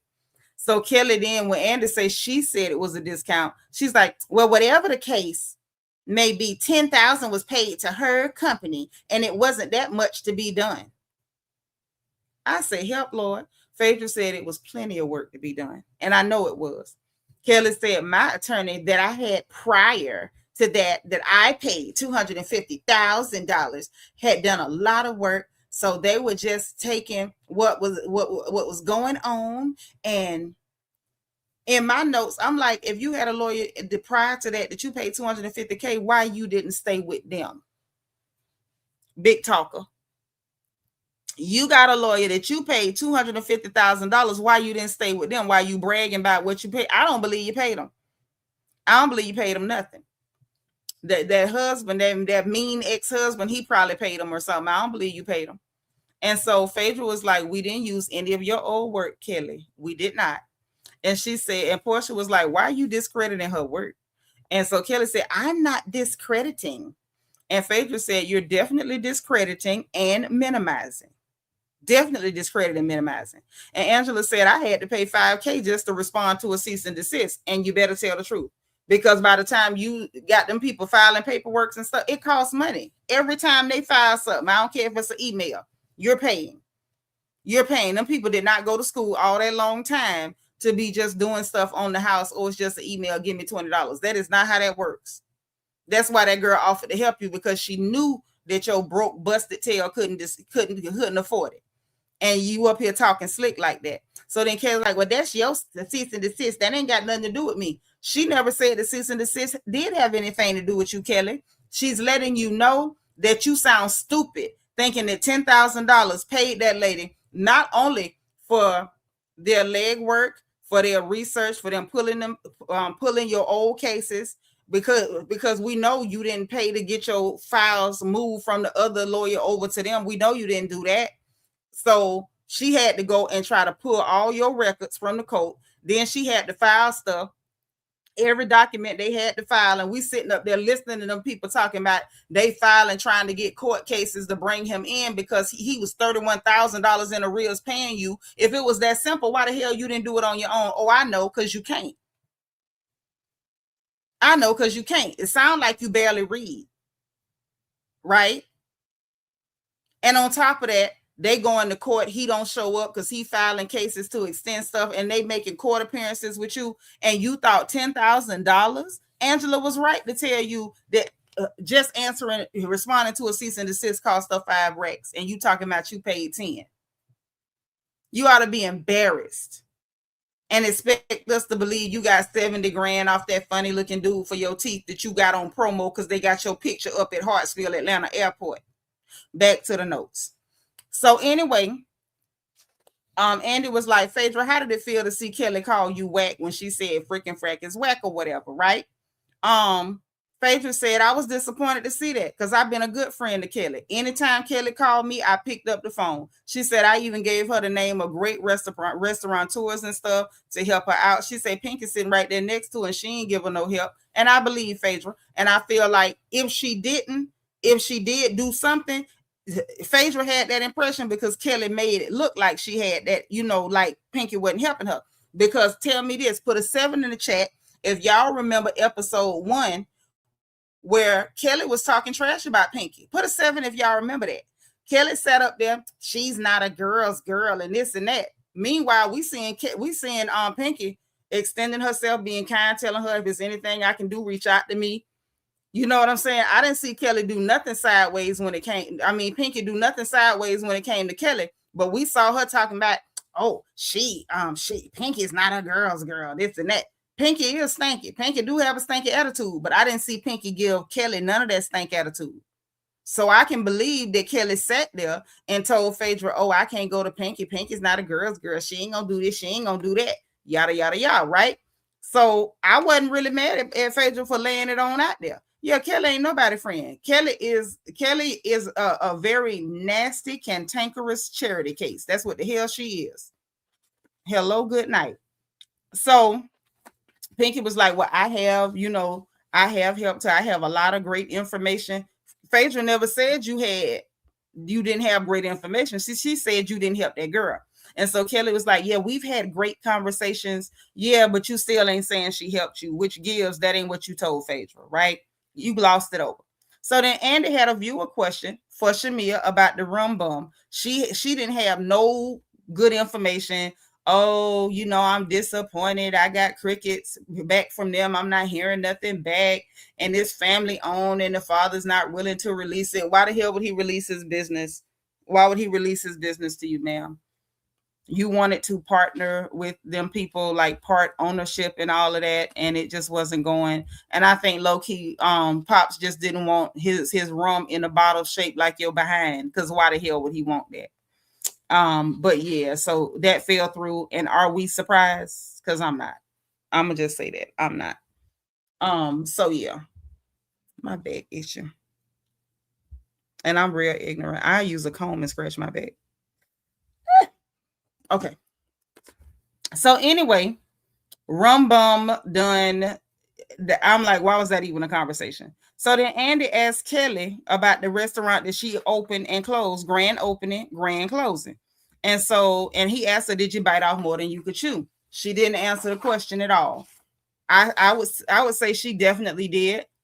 You had the one restaurant, you should have just left that one open and put all your interest and energy into the one location, trying to reopen the other one because that man closed it down. And I think that was an ego thing for Kelly. And I think it was a matter of feeling like that man took something from her and she was trying to reclaim it, which I can understand. May not like Kelly, but I low-key get that. The man, shut that business down, pulled the money out, and she was kind of left holding the bag because they was going through it over his daughter and all of that, right? But while I can understand her, feeling this push and this pressure and this need to regain what she feel like he took from her, I feel like she made a tactical error by trying to open up a second location. Regardless of what he did or how it went, she would have been better. She would have been better to just put your interest in the one, build that up, make it bigger, better than ever, open another one later. But she didn't answer the question. She went into how she felt about it closing rather than answering the question. But she said it was her first time having to close a restaurant due to it not performing well. And it was hurtful. Cynthia said it was hurtful to her too because it was close to her house and she was going over there. We all know Cynthia liked to eat. And she was like, yeah, because Cynthia always did support me and I thank you. Okay. And then y'all went on that trip with that lady and harassed her and acted like a fool because you pretended like your rooms were so bad when your issue was that you just wanted to be in the main house so y'all could harass the other ladies, basically. So then Andy had a viewer question. And to Drew, why did you make that Instagram video showing everybody that girl restaurant was closed? Drew said, I went to support, but I couldn't because it was closed. And Kelly said, no, you weren't. And I agree with Kelly on that one. Drew, you was not there to support her. Drew, you was there to, to mess with her because she was saying stuff about you. And so you wanted to say some stuff about her. You wanted to embarrass her too. So Kelly said you was not there to support me. You live all the way in Duluth and claimed you was going to get food for your kids and you don't even have your kids. Now, I thought that was a very nasty thing to say. Listen, Elise, don't jump the gun, girl. If you ain't never had Bacardi Peach Red, don't jump the gun. That Bacardi Peach Red is the truth and the funk. Okay? The truth and the funk. I've been drinking it for years. I took a break from it. But that was my thing for, I want to say, 2011, 2012. Yeah, 2011, 2012. Like, that was really my thing. Oh, yeah. That was my thing. Bacardi Peach Red. And it ain't too sweet either, but it got a little something. It got a little something. I'm just saying, you get you a little bit and thank me later. But Bacardi is the rum people. Bacardi know how to do their rum. Yeah, that one there though. That one there. If you put something with it, cool. If you don't, just put like 2 pieces of ice in it. It's still. I'm just saying. You know, I like my liquor. I like a little schnocker every now and then, a little something. But yeah. So in any event, she went to talk about you don't have your kids, and Drew was like, don't bring up kids. I don't like that. I actually have my kids. And Kelly said you didn't have them with you then. And we don't know who was in Drew's car. I doubt she had them kids there. You know what I'm saying? But you ain't got to talk about the woman children. Like, just leave that alone. And so Drew said, me and Kelly ain't never had an issue. Kelly is just like this chihuahua that just barks. And 1 minute we cool. And then you came for me saying I didn't buy something at your Belmont event. And Kelly said, because you lied. Even Angela said you lied. And Angela said, and you still talking about it. So then Kelly talking about, come get your naked models. And I'm just like, why are you yelling at her to get naked models? Angela don't model no wigs. Cynthia ain't open her mouth. You got a problem with Drew. And you mad because Angela jumped in it. So I'm like, who are the naked models, girl? Can you stay on topic? What are you talking about, Kelly? So then Cynthia was like, hey, hold on. And I'm not mad at Cynthia. What you hollering about naked models? Cynthia ain't open her mouth. Cynthia was supporting your little tired business that got closed in 2 months. I say, wow. So then Portia said they handling business. They doing just fine. Drew said, it's just performative. Always wanting a moment. Just be a real person. I say, now that's rich coming from Drew. Drew ain't been a real person since she came on this show. Y'all, I had to squint at the screen. I say, did Drew Sidora tell somebody to be real? Y'all, that was tough. I say, this is tough. Okay. Say, be a real person. And so Kelly said, no, because y'all like to make up issues. And I'm just like, Kelly? Then I was squinting at Kelly. They like to make up issues. You and Shamir done made up most stuff. And then y'all was helping K. Michelle make up stuff. What are you talking about? Like, I'm telling y'all what was said, but I don't even understand what Drew or Kelly was talking about in that moment. I don't. I was confused as hell. I'm like, both of y'all is telling the other person to do stuff that y'all don't even do. Or you accusing people to do stuff of doing stuff that y'all know y'all do. Oh my God. It was crazy. It was crazy town. I don't know. Yeah, I probably would have ended up embarrassing the piss out of her. Bacardi Peach Red. Write that down. So anyway, they get past that. You making up issues. And Angela said, well, what is your issue with me? And Drew said, yeah, what's the issue? Kelly said, the issue is you're being everybody's golden retriever. And Angela said, and you have new teeth and nowhere to sleep. You broke B. Kelly said, who's the broke B? Like, I guess she wanted to, reenact the who she calling Jezebel moment, and it fell flat. Andy didn't jump in on it. Ain't nobody else jump in on it. Like, because we all know who she calling the broke B. It would be the one that's bumming legal services and couch surfing. It would be you, the one Gary's suing. It would be you. The one, the little 18-year-old about to have to garnish your paycheck right along with Gary down to the Bravo. You. It'll be you. Talking about who you calling the broke B. Baby, Angela ain't make it no better. She said you. You moved into Shamir's house because you got evicted. Kelly said, Angela, you so bothered. You been hanging around Drew so long, you lying. What's she lying about? You did get. I'm thinking like, Kelly, I'm tired. Kelly, I'm tired. Y'all know talking about she a firecracker. She's not no firecracker. She's a dud. She is annoying the other couch, but she's annoying the viewers too. We're annoyed too. If she was just annoying the other people on the couch, that would make for a good show. Kelly is annoying us. I'm tired. Every time she talk, I just be threatening a light stroke. We tired. Tell them, Arturo, very.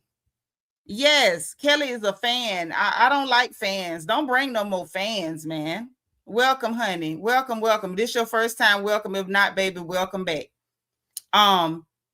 Yvette says Kelly has no self-awareness, even when laughing about Drew's Tubi movie, when her bestie and Pinky would love Tubi to pick up that movie. Hello. Shamia ain't did nothing but low budget stuff. That's all. But you talking about a Tubi movie, a key. Oh, help, Lord, help. Listen, Craig giving it. Craig say, yeah, I can't deal with that screeching in her voice. Hella annoying. And is, hey, Gigi, Kelly like a gnat flying around you just want to swat. Hey, and I couldn't have her around because I would be tempted to do just that. Yep, she's a fan. A loud and lame. Super lame. Okay. Yep, Lord, not the Chucky doll. I can see Bride of Chucky. I can see it. So listen. So then after that, Angela was like, I'm standing on these 12s by myself. And Kelly said, you standing on those 2 inches because that's all you got. And Angela said, girl, that's your money. This 2 inches, not my heels. Now, this is where I know I have accused Angela of rehearsed reads. I have caught Angela in rehearsed reads. Stuff like that don't be rehearsed because she responding to what you're saying in a minute. She responded in a minute. When she said your money 2 inches, not my heels, I was just like, that was rough. Lala said every time they started to have fun, Kelly and or Shamia ruined it. They did. Every time things got cool, got a little funny. Well, I'm glad that y'all moving on, but ew.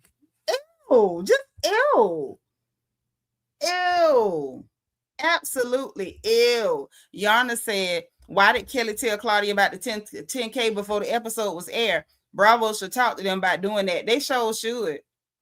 Not Jigsaw.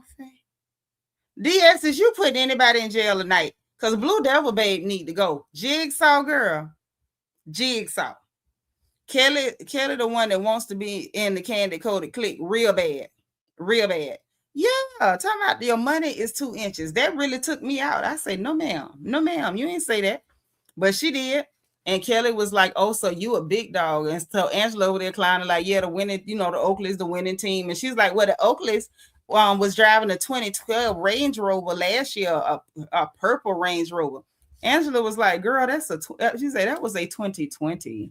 And they was like, girl, it's on tape. Like, it's on film. It was a 2020. And so they was going back and forth, and Andy was like, look, y'all got to end it. Drew came with her clapboard, cut that bull crap. And then Kelly starts screeching at the top of her lungs. I mean, ear-shattering decibels. And she's like, she can't stop. Andy Baker, stop. And Andy said, you can't either. You either. Elisa, I think they call Shamia ATL royalty because of her close proximity to Portia and her family, because ain't no way a stay-at-home and a truck driver in the 80s was rich without generational wealth. Yeah. They weren't. and I'm not knocking, because my daddy drove trucks. Okay? You can do a lot with that truck money. Okay? If you know what you're doing, you can do a lot with the truck money. Truck money took care of us, bought the house, bought the cars. My mama had a new car every other year that daddy went and bought. You can live decent with that truck money. But we ain't finna act like, that was the Black Bill Gates. That was not Uncle Ray up there in Potomac. Okay, not with the truck. That ain't what that was. But you're right, I agree. I said it though. Did I not say she wants Shamia life? Did I not say she wants Shamia whole life? I told y'all. Food for thought. Hey boo, her family has money from the streets too. There's court docs on them. I heard about the court documents, but I ain't want to talk about the mama. I ain't want to talk about that lady. I did say something about that root stuff. Don't be dealing in roots. Now, if I catch you doing that rooty stuff, I'm gonna call you out. But I ain't gonna talk about that lady and her court stuff. That's an old lady. I ain't doing that. Yeah. So after Andy told her you can't either, then we had a viewer question. about Kelly. Like, Kelly, why would you let Jarvis pay $70,000 for Tiffany's and you broke? They didn't say it like that. This me paraphrasing because it was funny. It was funny because we all had the same question. No, like y'all ain't had the same question. We all want to know why would you even tell somebody you took 70 grand for teeth and Gary out here suing you?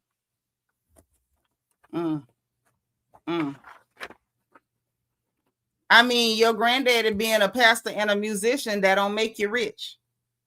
Unless your granddaddy had a mega church or something. I got people in my family that's tied to gospel. Them Negroes ain't rich.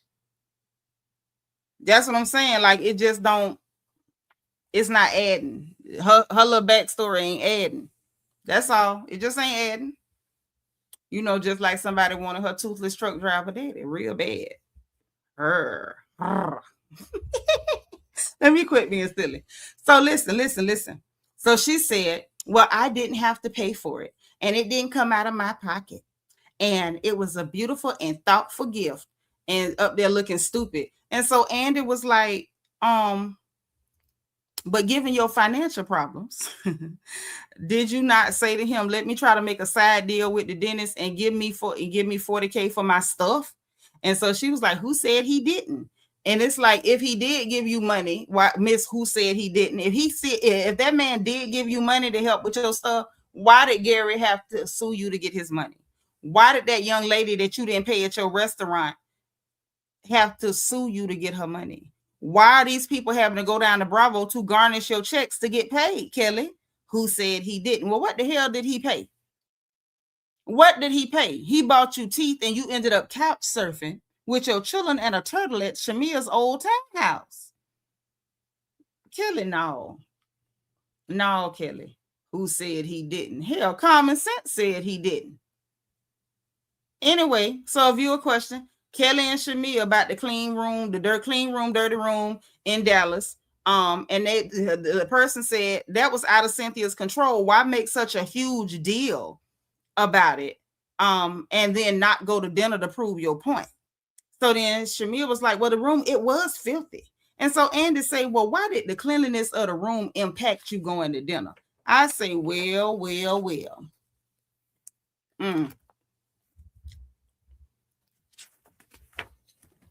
Shamia said, well, we couldn't shower. I told Cynthia, I know you didn't intentionally do this. And she said it twice. Because I'm sitting there like, I know you didn't intentionally do this. She didn't do anything to you. She gave you a room. She was not in charge of housekeeping. She did not clean the rooms. So Cynthia didn't do anything to you intentionally or unintentionally. But it's the way Shamia words things. She's always a victim. Somebody's always doing something to her. So she was like, I told Cynthia, I know you didn't do this intentionally.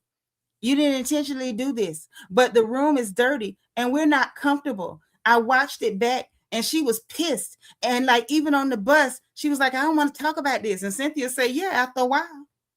And I wasn't mad at Cynthia because Shamia liked to tell stories disjointed. She want to tell the end part and pretend like, you know, you just was mad at me because I didn't like the room being dirty. No, ma'am. By the time Cynthia got irritated with you, it's because y'all kept going and going and going. And then you sent Pinky bald-headed tail over there to the table to attack her and kept going and going. And then y'all had the day trip and for Pinky to confront her, well, did you do that because you closer to some other people? The interrogation of it all over a room like she's housekeeping. That's Cynthia Cheekbones Bailey. She's not cleaning that room for you. Are you stupid? Well, they are. Asked and answered. Yvette said there were multiple bathrooms in that big house. They could have showered and got dressed for dinner. Sure could have. Miss Nisa said every time I go to the hotel, I'm going over it myself. Hello. You mess around and get pink eye. Y'all remember, what was that, last year, a couple years ago? They said people was going to Las Vegas and getting bed bugs in some of them hotels in Vegas. Y'all heard about that? Yeah, you have to be careful. Yeah, it was real ignorant. It was super, super ignorant. So after she said that, Cynthia said, yeah, after a while, right? And so Cynthia said, yeah, at that point, she said, but she was going on. And Cynthia said, yeah, at that point. So Shamia's like, well, 1 second. And Cynthia said, well, go head on, because I would like to respond. And so they had their little back and forth for a minute. Andy let us know he had dinner reservations. And Cynthia said, yeah, we got to leave at some point, get to it. And Andy looked like they was, and Andy told him, like, look, on TV, it read that y'all was beating it to death. And Kelly was like, I really hate that. But y'all were beating it to death. It's like they're completely tone deaf, or they're just like chronically unaware people. Like some people are just not self-aware at all. Not self-aware at all. Okay. So Cynthia had her say, hey, Passion, baby. Passion said, let's be real. The plan was to sabotage Cynthia's event, especially after they didn't have a room in the big house. That's exactly what they was trying to do, trying to be pissy and nasty, and got mad because it wasn't working. She definitely activated 50 Cent. Alabama Cynthia came out. That's who came to the surface. Yep. So look, listen, let me tell you. So Cynthia had her say. And so Cynthia said, I walked through, and this right here.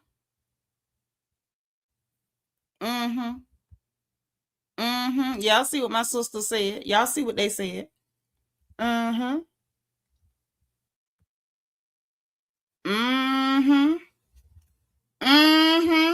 see what my little sister said? Y'all seen them? So Cynthia said, I walked through that house with every single person on the couch. You never see any person at any point say, I'm glad I didn't get that room because it was filthy.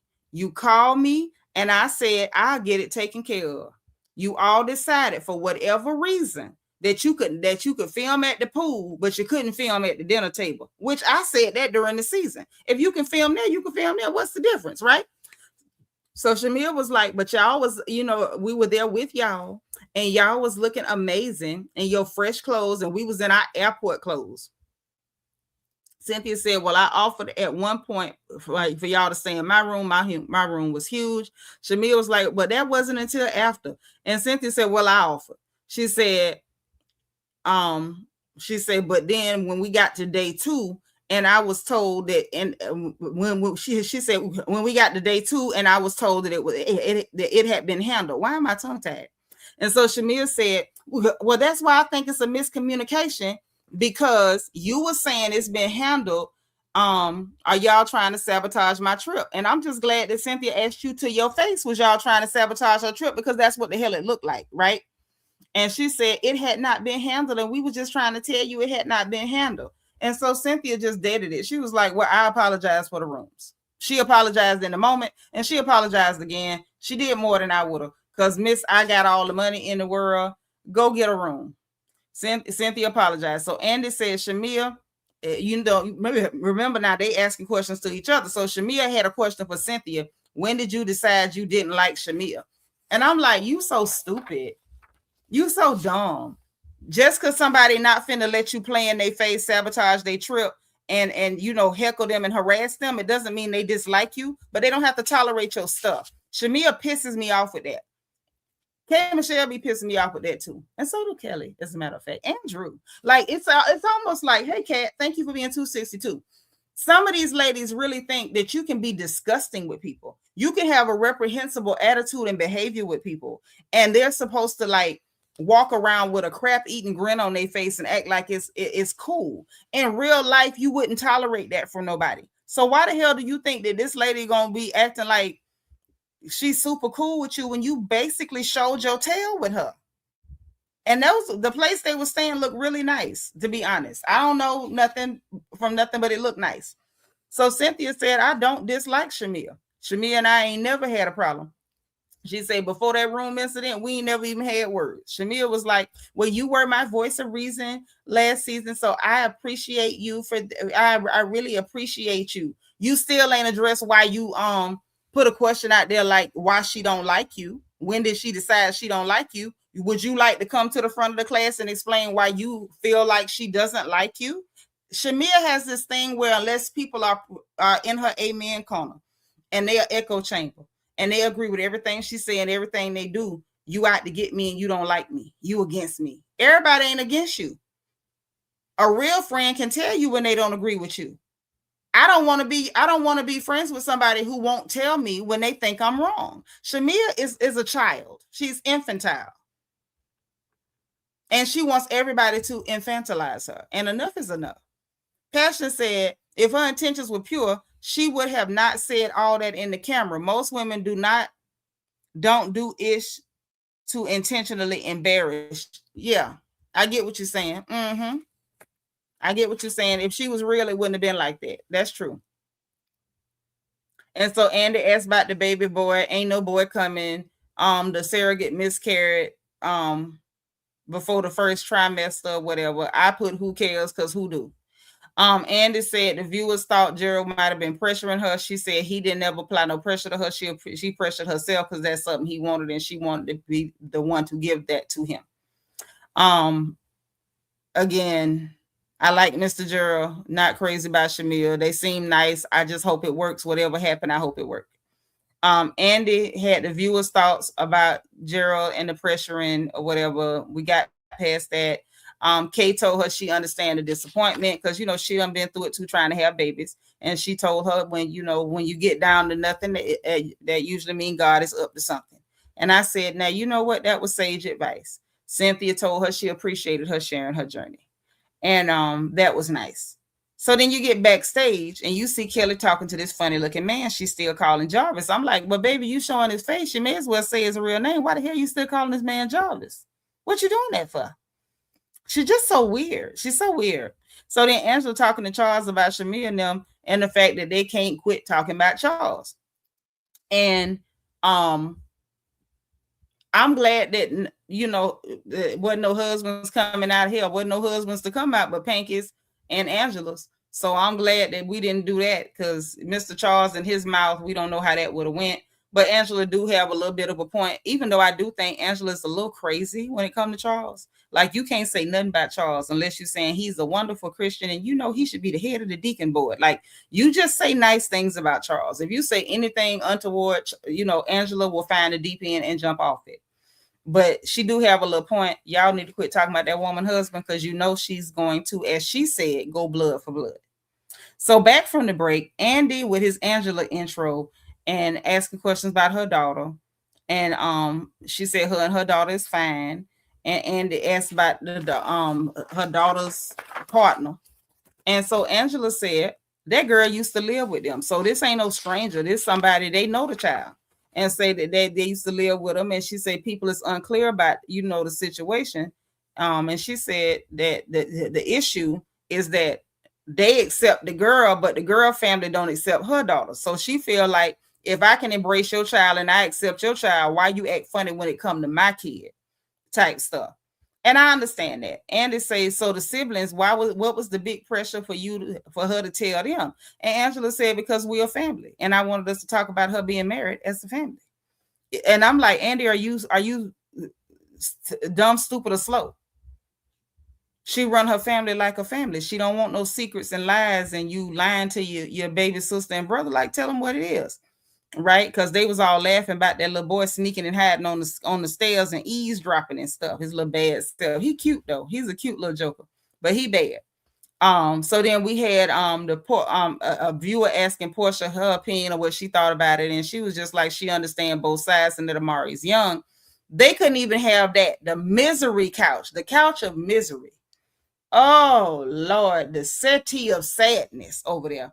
Here come Panky. Oh, she an expert. The viewer asked the question. The viewer didn't say Portia was no expert. Maybe they asked Portia because she had to come out recently. Like, it's just the misery of it all. And then here come Kelly. I mean, she's been gay for 2 weeks. Obviously, fan, you watched the show. So Portia ain't just started messing with no women 2 weeks ago. Hell, we sat there this season and found out she met Patrice / Sway years ago. So it ain't no, she been gay for 2 weeks. She recently has been open and honest about it. But she ain't been gay for no 2 weeks. And it's just the idea, like, nobody press your button to pull your cord. Shut up. Ain't never saying nothing interesting or funny, just miserable. So Portia was like, yeah, you know, when you're a kid, it can be difficult and all of that, right? So Andy was like, you know, telling Angela or trying to give her an opportunity to speak to the people who think that she got a problem with Amari being a lesbian.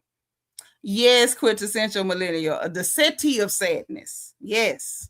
The settee of sadness, honey. The Davenport of discontent is what that is over there. So Angela was like, basically, her baby told her she was a lesbian when she was 12, and she bought her some coming out cookies. I say, well, God dang it. Anybody who's still trying to push this narrative that Angela upset about the girl being gay, she would have to be the maddest heifer on the planet if the girl told her at 12. That means she's known this for a very, very long time. Okay. And so then Portia was like, even with talking about her coming out and introducing her relationship with Patrice on the show, she said that Angela has been very supportive to her. Kelly asked, did she get coming out cookies? Apparently she did not, but Drew did get her rainbow cake. And I think that was her that was like, oh, I think that was for the both of y'all or something. It's like, Kelly, you worrying about the wrong thing, sugar. Let's talk about Gary. Let's talk about Gary, okay? Yes. That's what it is. That's what it is. And so then Cynthia was like, you know, she told everybody that her and Angela had bonded over the fact that, y'all remember when Noelle told Cynthia she was fluid, and then Angela's daughter being gay, that you know, they bonded over that. And the fact, and she did state the fact that she would be devastated if Noelle went and got married behind her back, because that would be hurtful. And Andy say, well, why were you upset? And I'm looking at him like, you really are stupid. Like, you're not pretending to be stupid, Andy. You're really, really you're an extremely stupid person. Like, not mildly stupid. I'm talking about you ate lead paint chips back in the day, stupid. What mama ain't gonna be upset that your child went and snuck and got married behind your back? Like, what the hell you mean? Why was you upset? I wanted one of them to be bold enough to take off your shoe and throw it at him, because he's a very stupid person. He's a very stupid person. And so Angela was like, because she was too young. It's behind her back, and she upset about it because this is a kid. What the hell you know about being married? Now, where Angela really needed to check herself, and I ain't mad because I'm a mama, I've been there too. She's like, I had planned out her whole life. I wanted her to travel, do this, do that. You know, I had her at 18. I can dig it. But Angela, well, you got to check yourself, girl.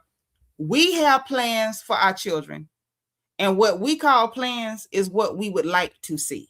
And as mamas, sometimes we have to reframe plans as what we would like to see them do and what we would want for them. Because we want a lot of stuff for our children, but man, these ain't baby dolls. We can't program these little people, and it's all a matter of we got to accept what they want for themselves. We can't make them want for themselves what we want for them. So I get it, and it can be a lot,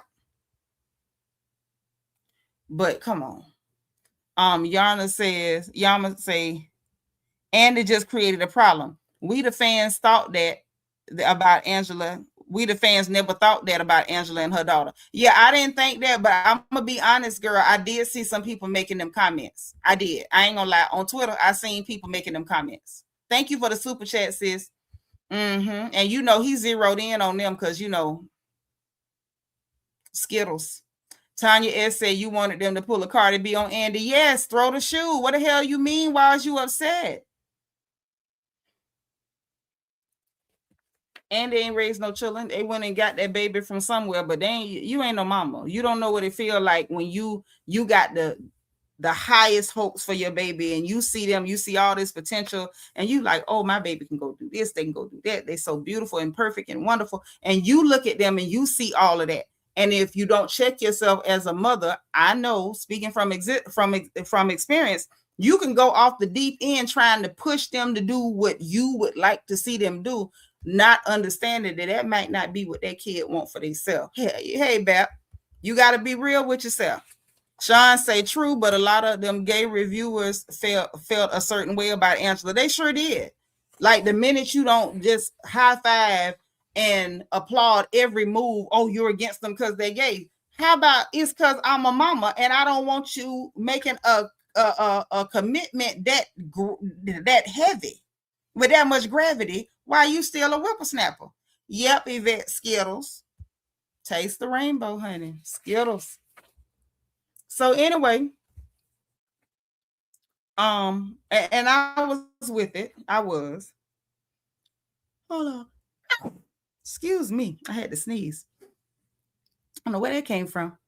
So anyway, why you upset? He told it. So then Angie had Pinky's question for Angela. Any receipts for the wife in the basement? I'm like, what do we need receipts for? Y'all was roasting and dragging. She said what she said. You said what you said. And so Angie was like, girl, it's been rumors about you in the lady pond. Maybe somebody stayed a little bit longer than usual. So Pinky was like, where did you get it from? And Angela said, the same place you got that my husband don't like me. Where you got that from? She said, I was probably just, hurling crap. And it wasn't just hurling crap. Pinky, you got it from online. Let's be honest. The settee of sadness over there, all they did was repeat old reads from old seasons and repeat lines they picked up from viewers on social media. I didn't like that Pinky didn't keep it real. Pinky, you got it from online. You got it from viewers because people was online, kept saying Charles don't like Angela. I kept saying all last year, y'all don't know them people. That's just how they talk to each other. That man do like his wife. He is mean and ornery enough. If he didn't like her, he would have left. I told y'all that. But people kept saying it so much, they was coming in here saying it. Oh, he don't like her. He don't like her. And I'm like, y'all stop saying that. That is a black family. They together because they want to be. You can't make. Do y'all really think y'all can make that mean, crotchety old granddaddy from the Boondocks stay somewhere he don't want to be? He there because he want to be there. He wants to be there. Right, Jackie. Didn't I tell him? I told him. But people did keep saying that, and that's what Pinky got that from, talking about I was just hurling crap. You wasn't just hurling sugar honey iced tea. You repeated what you saw online because that's all the hell y'all did. Just like you went to talking about Bobby Brown from 57,000 years ago. Then we get to Andy with his Shamia intro package, right? And then he asked Shamia, did you expect to be the center of a lot of the conflict this year, right? Thank you. That man is crotchety as hell. You can't make him stay nowhere. So she said at first, no. I owned it, that last year I was wrong, all the fighting with Angela and Drew or whatever, and I wanted to move past it and get to know these girls. Then I felt like it was an alliance formed. I swear, whatever Shamia do, she started projecting and saying other people doing it. I'm tired. She said, I felt like they became the lap dogs they called me. So Phaedra said, who is they? Put a name on it. Who became a lap dog? Who? Okay. And so Shamia said they were fighting other people's battles. And Andy said, well, Pinky and Kay, y'all was real vocal about the change y'all seen in Shamia or whatever and how you felt about it. And so Pinky said, well, prior to being in this friend group, she said to Shamia that she knew was bubbly and cheerful in life of the party and you was going to have a good day around Shamia, blah, blah, blah, right. And she said this, seeing her, hey, Rodney, arguing with people and all that. She said that wasn't the her that she knew. And she said she prayed that whatever, cloud is over her, it evaporates. So then Shamia was like, you looking at the cloud and motioning at them other ladies. So I'm like, what the hell did all of these women do to you? What did all of them do to you? Portia barely talked to you. And you lied on Phaedra. Phaedra didn't lie on you. You lied on her. So what the hell did Phaedra do to you? You know what I'm saying? Like, it didn't make no sense to me. It didn't make no sense. But whatever, right? So, because she's like, you looking at the cloud. Okay, so Phaedra was like, so everybody over here is the cloud? And Drew said, we the cloud? And I'm like, okay. So Shamia was like, but I feel like I'm danged if I do and danged if I don't. If I say something, I'm wrong. If I don't, I'm a push over, sweeping it under the rug. It's just like, just be real for once in your life, baby. That's all. Just be real. So then we get a viewer question. The viewers asked Shamia, like, girl, what responsibility do you take? You beefing with everybody on the cast. Which part of that is you? And I felt like that was a fair question, but we didn't get a real answer. We didn't.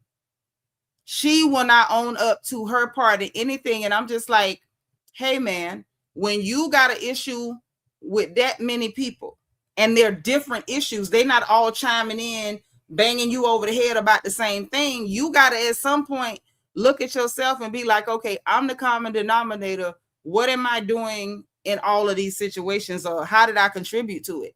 That was a fair question from the viewer, matter of fact, and I feel like Andy picked that question at the, cherry picked that question because he wanted her to answer it, and not that great.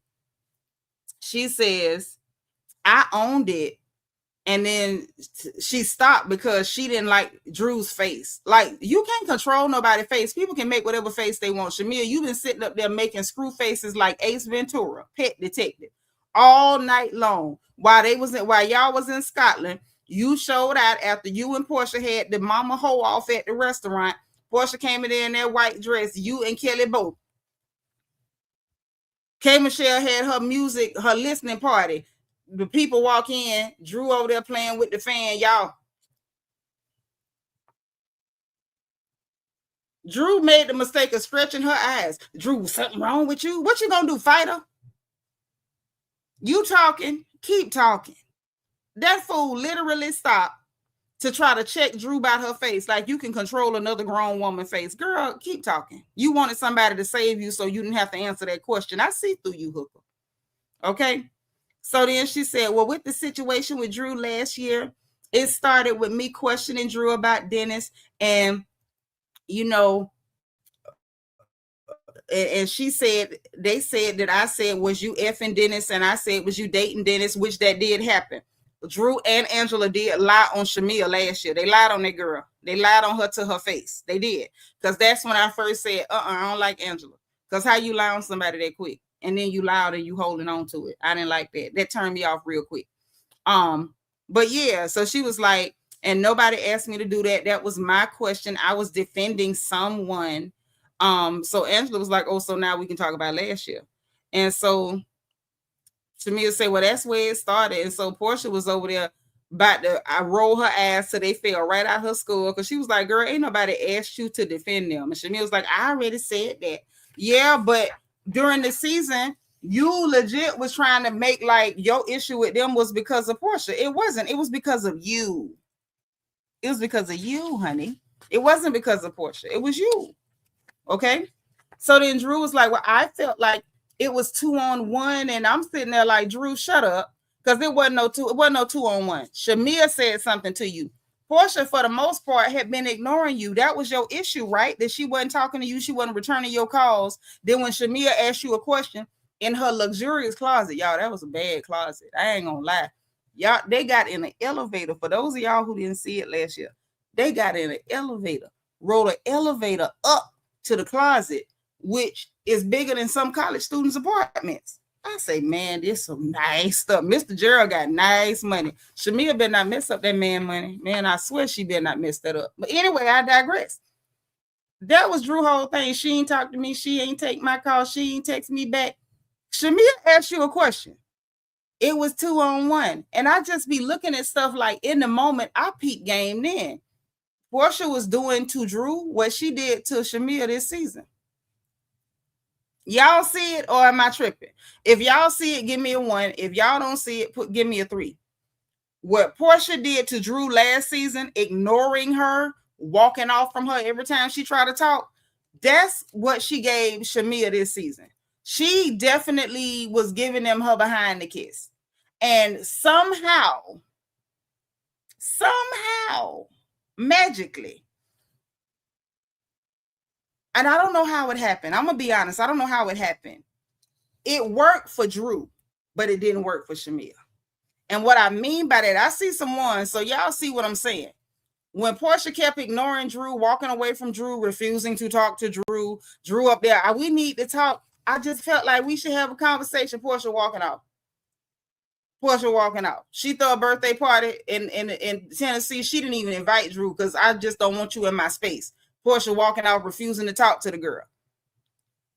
The reason I say it worked for Drew and it didn't work for Shamia, Portia refused to talk to that girl. She gave her one conversation, mentioned black.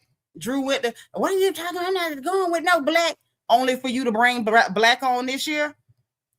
But it worked for her because the fans, no matter how much Portia ignored Drew, refused to talk to Drew, refused to engage with Drew, the person that was going back and forth with Drew was Shamia. But somehow the way that the fans were seeing it was, oh, Portia bullying Drew.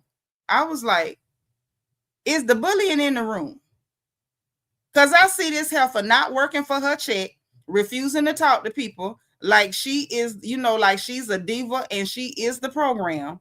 And y'all telling me she bullying somebody. Am I missing? Is the bully in the room? And then this season when Shamia did it, the same thing. Portia wouldn't talk to her, wouldn't address her, refused to even hold conversation about her. She did it even worse when it came to Shamia. When they went to talking about her, she got up and left the room. That's how much she was like, ugh, I don't want to talk about it. But then when Shamia tried to say, oh, look what she doing to me, she's a bully, everybody was like, Shamia, you full of crap. That girl ain't even talking to you. That's the only part I don't understand. Like, how is it this year people could see that she wasn't talking to Shamia, but nobody saw it last year when she wouldn't talk to Drew? I'm confused. And I think Shamia was too. Say, because her issue with Drew wasn't genuine at all. It don't matter what the issue was. If I decide I don't like you because you wore the wrong color wig today, as long as I'm not talking to you, I'm not doing nothing to you, right? Because that's what all of us keep saying the issue is with Shamia, right? If you don't like somebody, just say you don't like them. So if Portia made it clear, right now I don't like you and I'm not talking to you, I don't have to agree with why you don't like her, long as you ain't bothering her. Now, if you don't like her for something stupid and you doing like K. Michelle and you picking fights and every time you see her, you in her face, you rah-rah, you trying to act like you gonna jump on her, Portia got to pull you in her lap and all that, then yeah, you wilding. That girl ain't doing nothing to you. But at the same time, if no matter what the issue was, once she decided last year that, ooh, I'm not talking to Drew chasing her around. Let's talk. Portia was like, why were people saying, oh, she bullying her? Because the exact same thing happened this year with Shamia. Shamia was, wanting to talk to Portia. So much so that Angela and them, everybody was like, oh, she taking this out on us because this is really what she want to say to Portia. She really got her issue is with Portia. It worked for Drew. Drew played the victim. Everybody, painted Drew as a victim. Portia doing something to her when all she did was say, get the hell away from me and I ain't giving you no more wigs.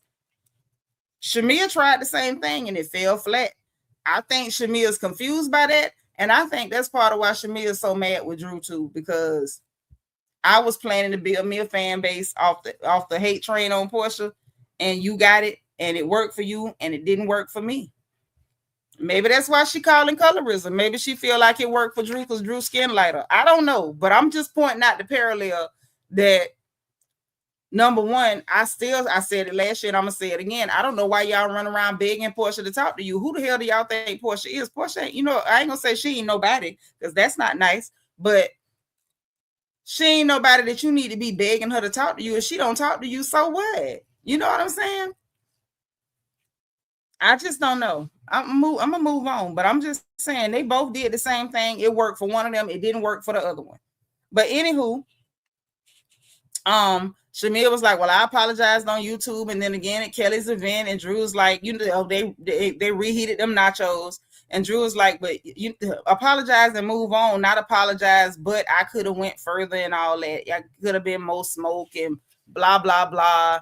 Like, get over it. Y'all just two silly women, and both of y'all want to be victims, and both of y'all can't be victims. Cray said, I see what you mean. Shamia didn't get that same treatment with Portia like Drew did. Thank you. That's all. Can y'all give me that? Can I get my ones if y'all see that?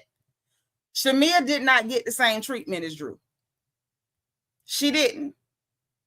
And she was being a bug. She was running around behind the girl, like trying to make her talk to her. Portia up there acting like she was something stank on her windshield.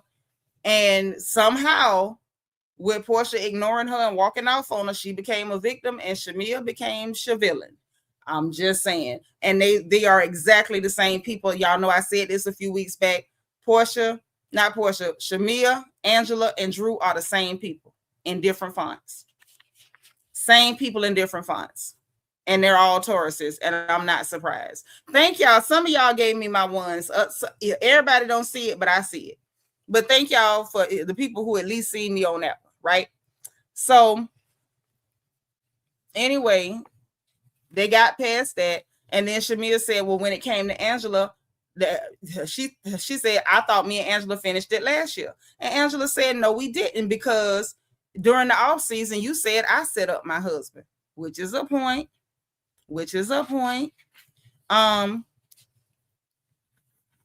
And Shamia said, "I said your receipt didn't land, and it didn't."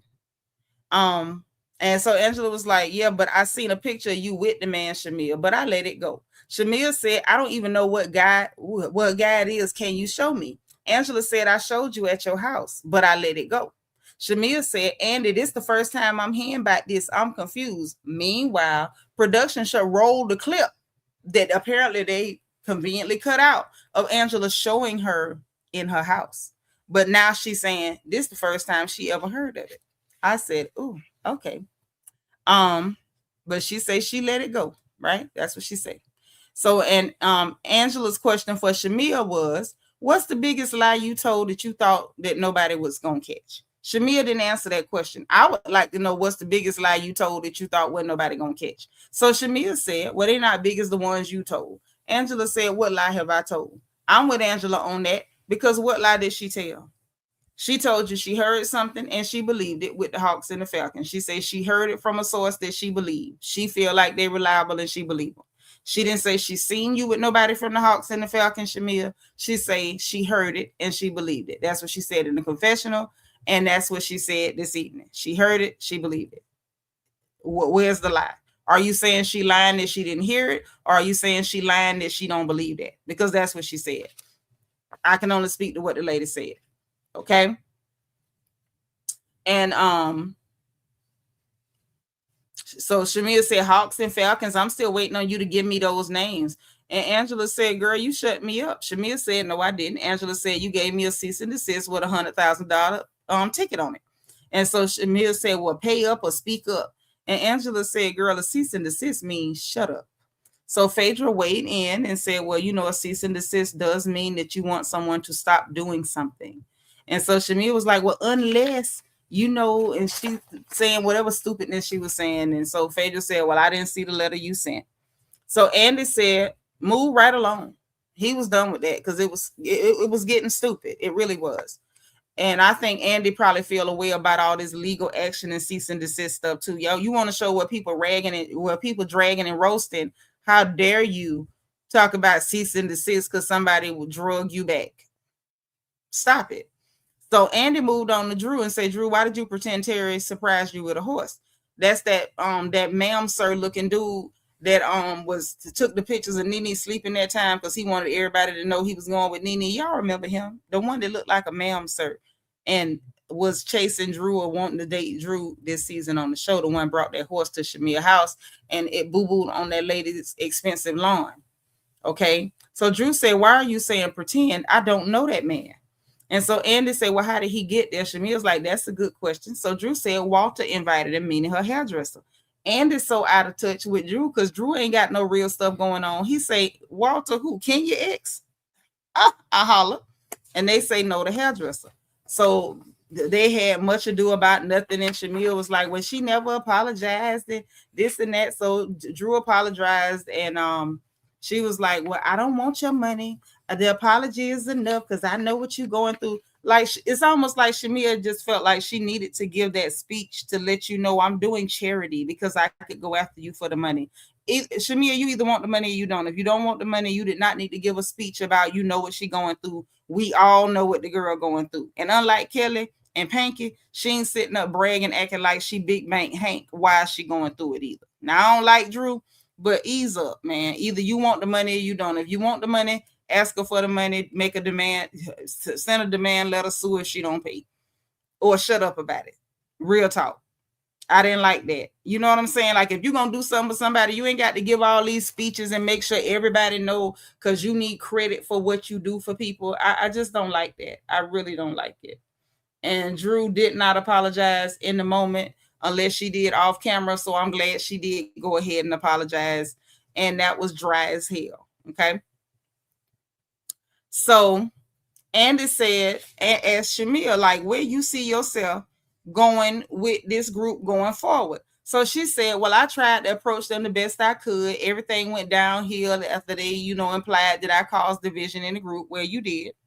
I didn't put a battery in anyone's back. I never told Kelly anything about Portia and all that. So Portia said, well, actually, that's not true. And so I'm leaning in because I'm thinking, you must know something. This one of them times where I was like, Portia, you could have kept that. Portia ain't give nothing. Yvette said, one, I see what you mean, Nitra, with Portia ignoring Drew, and then now Shamia. I'm guessing no one saw it as bullying with Shamia because they saw all the fallout they both had last reunion. I guess. But maybe it's just me because I see stuff differently. Like sis in the chat was saying, because it was for a bogus reason. My thing is, I don't care what the reason is. I don't feel like a person owes you a reason why they don't like you. Whatever it is valid to them. It don't have to be valid to you, it's valid to them. And if somebody let me know they don't like me, I'm not finna beg you to keep talking to me. And I don't feel like the person is wrong for not talking to you. If you don't like somebody, don't talk to them. I feel like that's the healthiest thing you can do. Because if I don't like you, I'm going to pretend you were never born. I'm going to tell you that right now. I'm going to pretend you were never born. Your mama never had you. She never met your daddy. I never knew you existed. Matter of fact, never heard your name. I think that's the best thing to do. Stay away from people rather than pull a K. Michelle and pick fights and, pull a Shamia and pretend like you like them and wait for the opportune day to jump at them and just leave them alone. You know what I'm saying? The hell? What are we doing? Like, are we 7? You know what I'm saying? Like, that's just weird to me. Like, I don't care. If you don't like her, you don't like her. Stay out her face. Don't ask her for nothing. Don't try to use her. Don't be phony. Just stay out the lady face. That's all.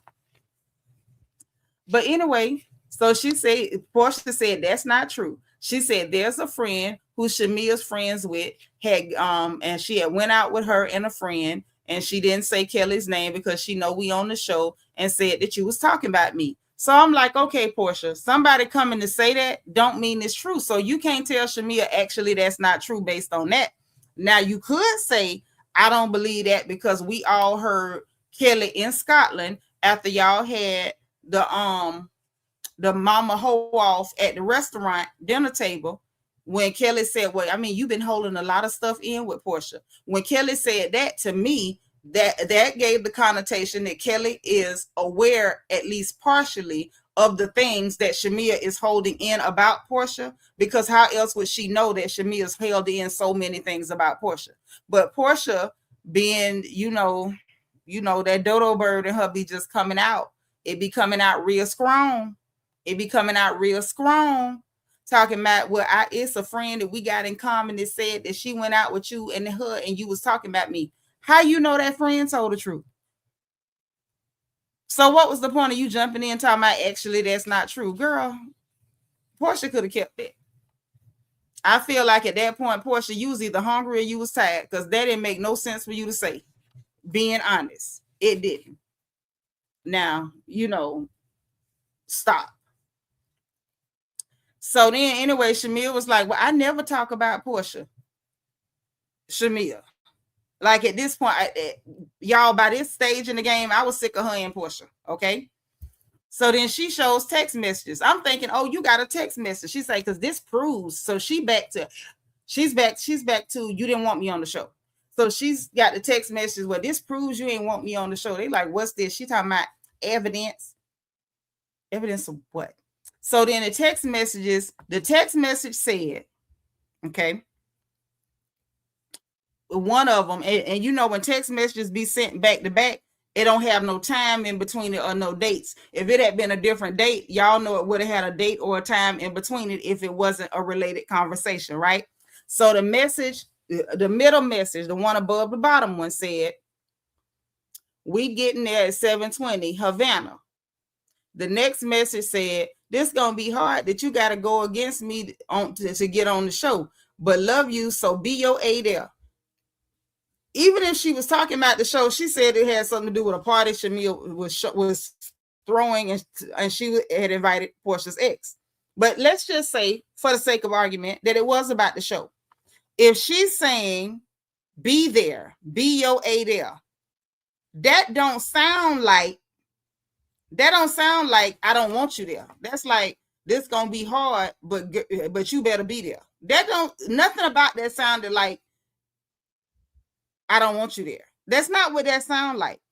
I think her receipt fell flat, and Portia trying to check her, talking about, actually, you do, that fell flat too. They was the flat twins there. Janice Mack said, I disagree. Portia knew Shamia was talking about her based on what was told her. She didn't have to expose it on the show, just letting her know she know. Now, Janice, I stand corrected. Depending on what the mutual friend told her. Now, if the mutual friend came and said, girl, she said X, Y, and Z, and she knew where it came from, then yes, you absolutely right, Janice. But I'm going to say Portia still could have kept it. Unless she was going to say, the girl came and told me specific stuff, and I know it had to come from you because she didn't know that about me, then I could have took it. But the way she brought it, it fell flat for me. But I see what you're saying, Janice, girl. You're right. You're right. If that was the context, then that's on the money. But Portia should have communicated that better. QS said the show backed it up. Almost every scene, Shamia was running her mouth by Portia. That's true. That's true. Hey, Poison Ivy, welcome, welcome, welcome. Say, that's right. Something is wrong with Shamia. Something terribly wrong with her. Like, girl, how was that a receipt? How was that proof she didn't want you on the show? And it was sitting up there looking as confused as I was at home, because I'm like, so when Portia said this was about a party that Shamia threw because she invited one of my exes over there, then Shamia started screaming. She started yelling, caterwauling, if you will. And she said, this is about the audition. And you said, I hope you get what you want. Somebody saying, be there, and I hope you get what you want means they don't want you there. Shamia, that don't make no sense. But okay, baby. You know, at that point, whatever, right? Because I'm over it. She don't want me there. She don't want me there. The boss man done told you the lady ain't never did nothing to block you out and has made it clear to him that she do want you there. The people who can actually get you on the show, she telling the people who can get you on the show, she wants you there. And you running around, she don't want me there. She don't want me there. You sound crazy. That's all I'm saying. You sound crazy, mama. So Portia says she's always done this thing of talking about me behind my back to the girls. She's done it for years, and Cynthia can speak to that. Cynthia said, well, I will say that I've had conversations in the past. You know, we talked about it on the show, you know, even last season. And Shamia said, yeah. And Cynthia said, you know, that Portia wasn't a good friend to her and whatever like that. And Portia said, nah, she say not just her. She say around Nene and Sheree and the whole cast, she done talked about me. And Cynthia said, well, I can't speak for them, but those conversations definitely happen. So Portia said, you're talking crap about your own friend, being sarcastic, because at this point, Portia's making it clear that I know you were never my friend, right? Mm-hmm. Yep, Shamia, hold on. Vet say Shamia and Drew always bring terrible receipts and props. Sure do. Terrible receipts and props. This almost bad is that time that Wendy Osefo brought phone records as a receipt on Giselle, and I was like, girl, this didn't hit like you thought it was going to. Janice say, what about Pinky saying evidence, which lets me know she knew prior to Shamia bringing out the receipts, yet they claim that she don't talk about Portia. Right, and she claimed it ain't no alliance. But everything you do, y'all sit up and sniggle and talk about it and set it up first, like they did at K. Michelle listening party. They had already decided that she was going to present Drew with paperwork talking about $2,000 to clean up some boo-boo in her yard. So then, when Portia was like, you're talking bad about your own friend, Shamia was like, girl, you were not a friend. I'm glad you finally said it. You was not her friend. She wasn't yours. Y'all was not friends. Y'all mamas was ex-friends. And then you were there apparently to try to get a lick back for your mama. Something went on, something weird. Okay. So then Andy said Portia and Shamia, he want to talk about the Portia and Shamia Scotland hoe-off dinner, right? And y'all know what the hoe-off dinner was. They went to calling each other mama's hoes. I'm not comfortable with it. I'm actually happy that Portia didn't want to go into it, because I don't know. It's something uncomfortable about calling senior citizens hoes. I don't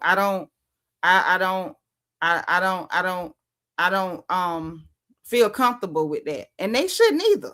Them some old women. You just, you know, am I tripping? But yeah, no. Shamia was ready. She would have did it. She, I was like, thank God somebody got some sense, because Andy ain't got nothing. Shamia just do anything. So he asked about that, and he mentioned it, trying to go into it.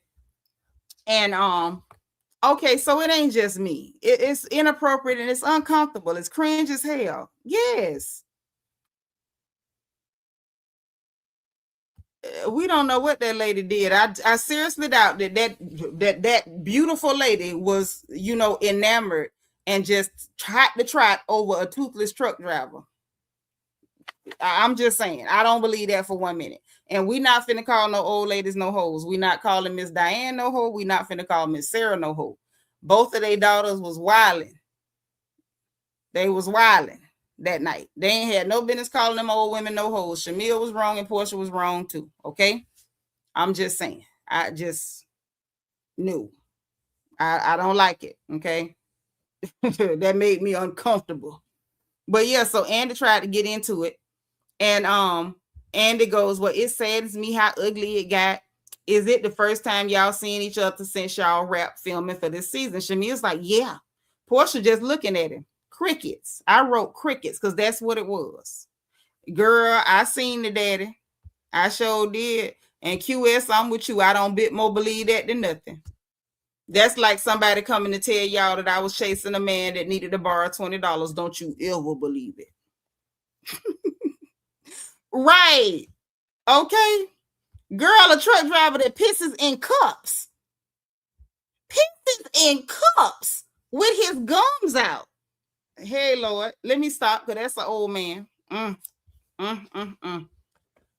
know you ain't say the apple don't fall far, because we seen Portia chase big money heavyweights. We ain't seen her chase no truck drivers that piss in cups. So if we talking about apples and leaves, I'm just saying, my name Bennett and I ain't in it, but I'm just saying, when something don't add up, it don't add, baby. It don't add. But yeah, so Andy was like, "Portia, you giving me a death stare," because he realized Portia wasn't giving him nothing. She just sitting there looking at him like he had a bird on his head, right?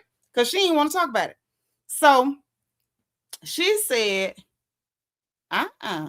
well, I mean, her mama did go after big money. Hosea Williams' family got money. That's who she was married to. I'm just saying. Show me the truck driver that pissed in a cup that Portia was with, and I'm gonna agree with you on the spot. So anywho, he said, "You giving me a death stare." And so Portia said, "I'm trying to figure out why I'm rehashing a friendship that was done last year."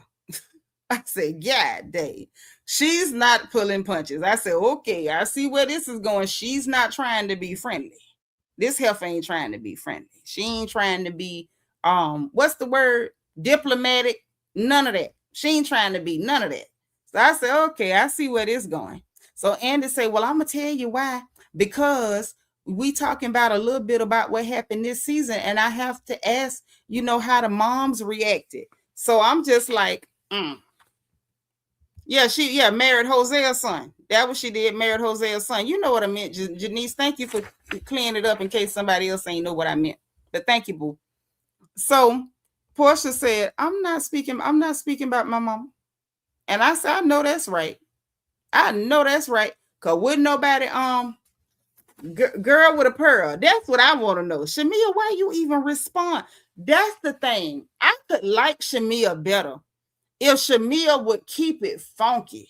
You know what I'm saying? Like at that moment when Portia was like, "I don't want to talk about my mama," she should have been like, "I ain't finna talk about my mama either, because I didn't even sign up for my mama to be talked about." You know what I'm saying? Nothing. Shamia just going with the flow, like you letting this clear man sit up here and engage you about your mama after y'all done had a low down dirty hoe off in Scotland at a restaurant dinner table. Like, this was crazy. So Shamia, instead of her just saying, yeah, me neither, ditto, touche, whatever, she's like, well, I didn't show my mom the episode, but I told her about it and she was saddened. The same mama that was in the club, in the hookah lounge, in a white suit saying hallelujah, calling her Jezebel. She was sad. Wait a minute. So she called that girl a Jezebel, but she ain't want her. Shut up, Seanitra. I ain't got nothing to say. That lady old enough to be my mama. I'm gonna let that go. But I'm just saying, it's given that's where Shamia got that delusion from. You can't just say crazy stuff about people, act crazy with people, do nasty stuff to people, and expect them not to have no reaction, man. Like, that ain't how the world works.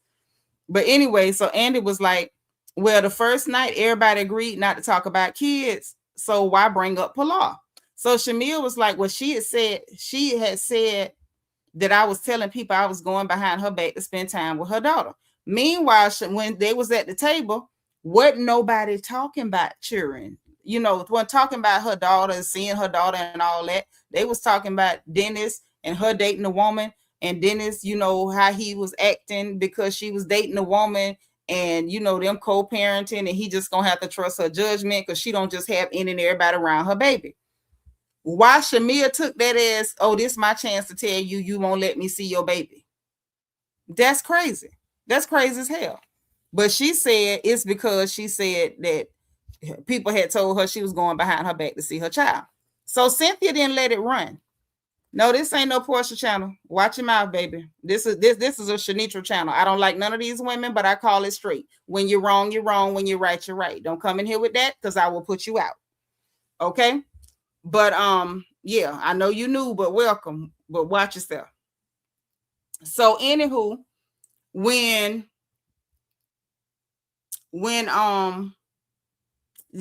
she said that, Cynthia didn't let it run. Cynthia jumped in and was like, well, you know, you did tell me that you saw the baby because of Dennis or whatever like that. So production rolled the tape, and Shamia did say, you know, if it wasn't for Dennis, we wouldn't even get to see Pilar. And I can see where Shamia thought that was okay, but that's not okay. You know what I'm saying? If somebody don't want you around their child, stay away from them people, child. Don't do that. Don't do that. You know what I'm saying? Y'all don't get along. Y'all don't like each other. You ain't got no reason to be around that woman, child. Leave them people alone. QS say Shamia was angry. She said Portia has forgiven everybody but her. That's what it is. Yep, she do. But all of them do. Y'all know I done caught every one of these women lying at one point. I done caught them all lying at one point. Some of them I done caught them big lies. Some of them, you know, not little lies, but stuff that wasn't that impactful. But you know, I done caught all them heifers lying. Every last one of them. That's why I don't like them. That's why I don't like them, because all of them be lying. That's why I take notes when they talk. That's why we sitting up here now going through 16 pages of notes, because unless you write down what they say when they say it, every one of them will flip back and say, oh, I never said that. That's why I keep notes, because they be lying. So listen, after Cynthia said that, Shamia was like, well, I wasn't saying it to be nasty. And Cynthia said, I didn't say you said it to be nasty. She just saying you said it, which is real. You said it, right? So, you know, Shamia was like, well, I'm just making it clear. I didn't say you said that. I'm just making it clear. Okay, fine, right? So Andy say, well, do your daughters have a relationship? And so Portia said, let's stop talking about my daughter. I said, okay, I see we done hit a trigger, or we done hit a button. Y'all done touched her heart a little bit. She done told y'all not talking about Diane, and you ain't talking about Pilar neither. Sean Living Life say, even if it was a Portia channel, and it's not, and what? People are free to have whatever opinion they have. Y'all off the chain. But yeah, this ain't no stand channel, baby. I don't like nobody.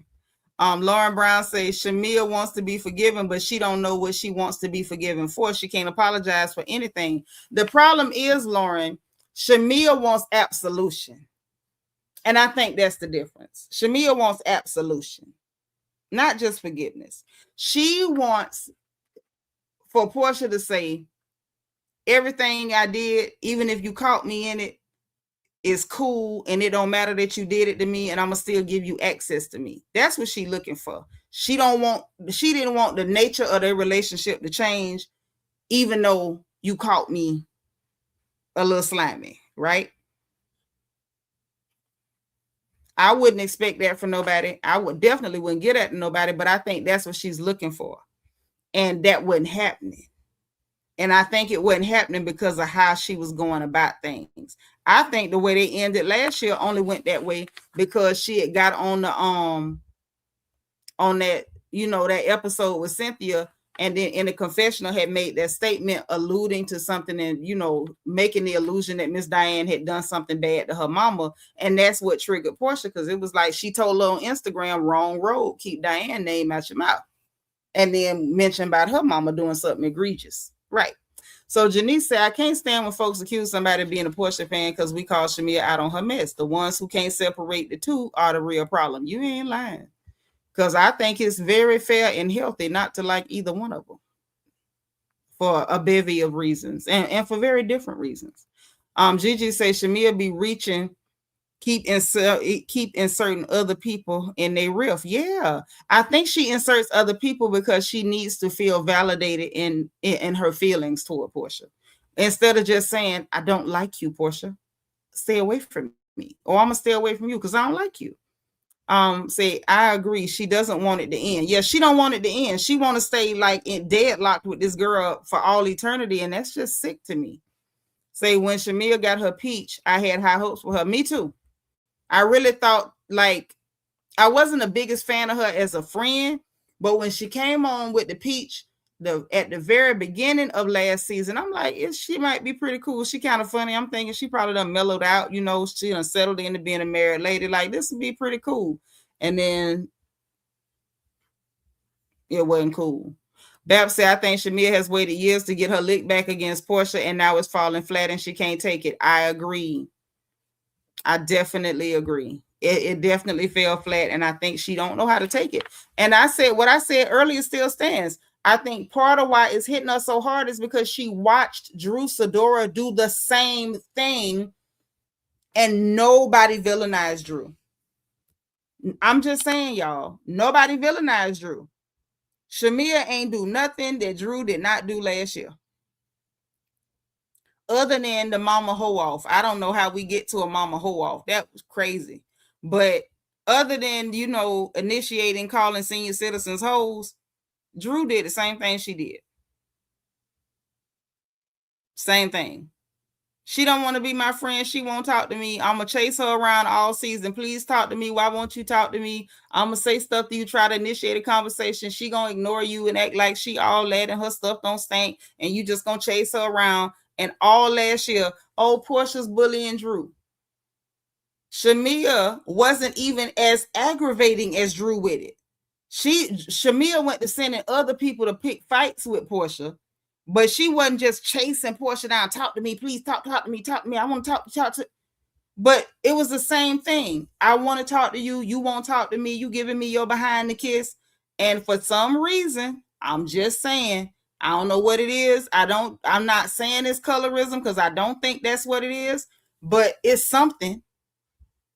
It's something, because she did the exact same thing Drew did, and it worked for Drew, and it did not work for her. People clocked her teeth so quick, and Shamia became Shalaya, Shavictim, Shavillain. Drew did the same thing, and Drew was an innocent little lamb that's a victim and not too much on Drew, and Drew can't do no wrong, even though she was lying every 60 seconds. I'm just saying. I don't know how it worked for Drew and not for her, but I think that Shamia was paying attention that, hey, we was both trying to do the same thing, and everybody let it work for you, but it didn't work for me. When it's me, everybody pointing like, you bad guy. You are, but Drew was too, but nobody saw it when Drew did it. Drew was annoying as hell. Knowing, like, in real life, I would have slapped the piss out Drew last season. I swear for God, you're not finna follow me around to try to talk about nothing. If I tell you I'm not talking to you, I'm not talking to you. Get out my face. Cray say, agreed. Drew did the exact same thing. Only thing I can think of was the mama comment at the table, which could have driven the last amount of respect Portia had for Shamia off a cliff. Right. And I'm not even talking about Portia. I'm talking about the fans, Bravo fans. Because before the mama hoe off, the fans was already letting Shamia have it. Like, y'all was already letting Shamia have it. So in reality, Damaris say 2 different personalities. Shamia personality stinks, and Drew is just maybe bearable. But to me, Drew personality stinks. She lied just as much as Shamia. Only reason Drew lied less this season is because they started lying on Drew, and Drew didn't know how to respond to people lying on her. She normally the one do the lying. I know you say their personality is different, but if I'm gonna be honest, to me, I don't see no difference. They the same people to me. Drew play victim, Shamia play victim. When Shamia play victim, everybody catch it. Oh, she playing a victim, she victim. Drew play victim. Oh, why y'all ganging up on Drew? Who is the gang up in the room? She said they ganging up on me. Everybody cry for her. Shamia said they ganging up on me. They like you lying heifer. You should victim. I'm just pointing it out because I had to think about it, y'all. Because everybody's like, oh, you know, Shamia ain't doing that. Nobody else ain't did. And I'm like, yeah, she is. Like, everybody ain't do that.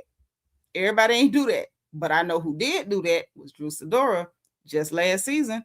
And I had to, like, you know, really think about it. Like, hey, wait a minute. Y'all had the exact same shenanigans. How come when Drew did it, it worked? Hey, I'm just saying. How is it colorism with Shamia but not Kenya? Shamia is just annoying. Well, see, I've never seen Kenya pretend like, you know, play victim. Kenya seems comfortable in her villain role. You know, when Kenya decides to be the villain, she just becomes maleficent. She put on her cape, her horns, and she come on with it. But Drew and Shamia, like they basically the same people. The same people. I'm just saying. The only thing different, I would say, the only thing I can give Drew that she did not do other than the Mama Ho off was that she didn't try to set up an alliance first. She set it up with Dennis first. You know, I'm going to work with you, and then I'm going to, you know, make it look funny, and then, you know, I'm going to go that route, and then that way, if she says something, I can pretend like she jealous, and then every time, you know, I'm going to get her to say something so I can be a victim. Oh, Portia bullying me, and it kind of flipped because Portia refused to talk to her. Portia didn't work for her check at all last year. At all. That heifer got paid for nothing because she did nothing. Goose egg, not a Nathaniel, nothing. But other than that part that, you know, Drew didn't go try to set up no alliance, I don't know. I don't know. Miss T say maybe Shamia's not likable. I don't like either one of them, though. Drew ain't likable. Y'all know I can't stand Drew. I can't.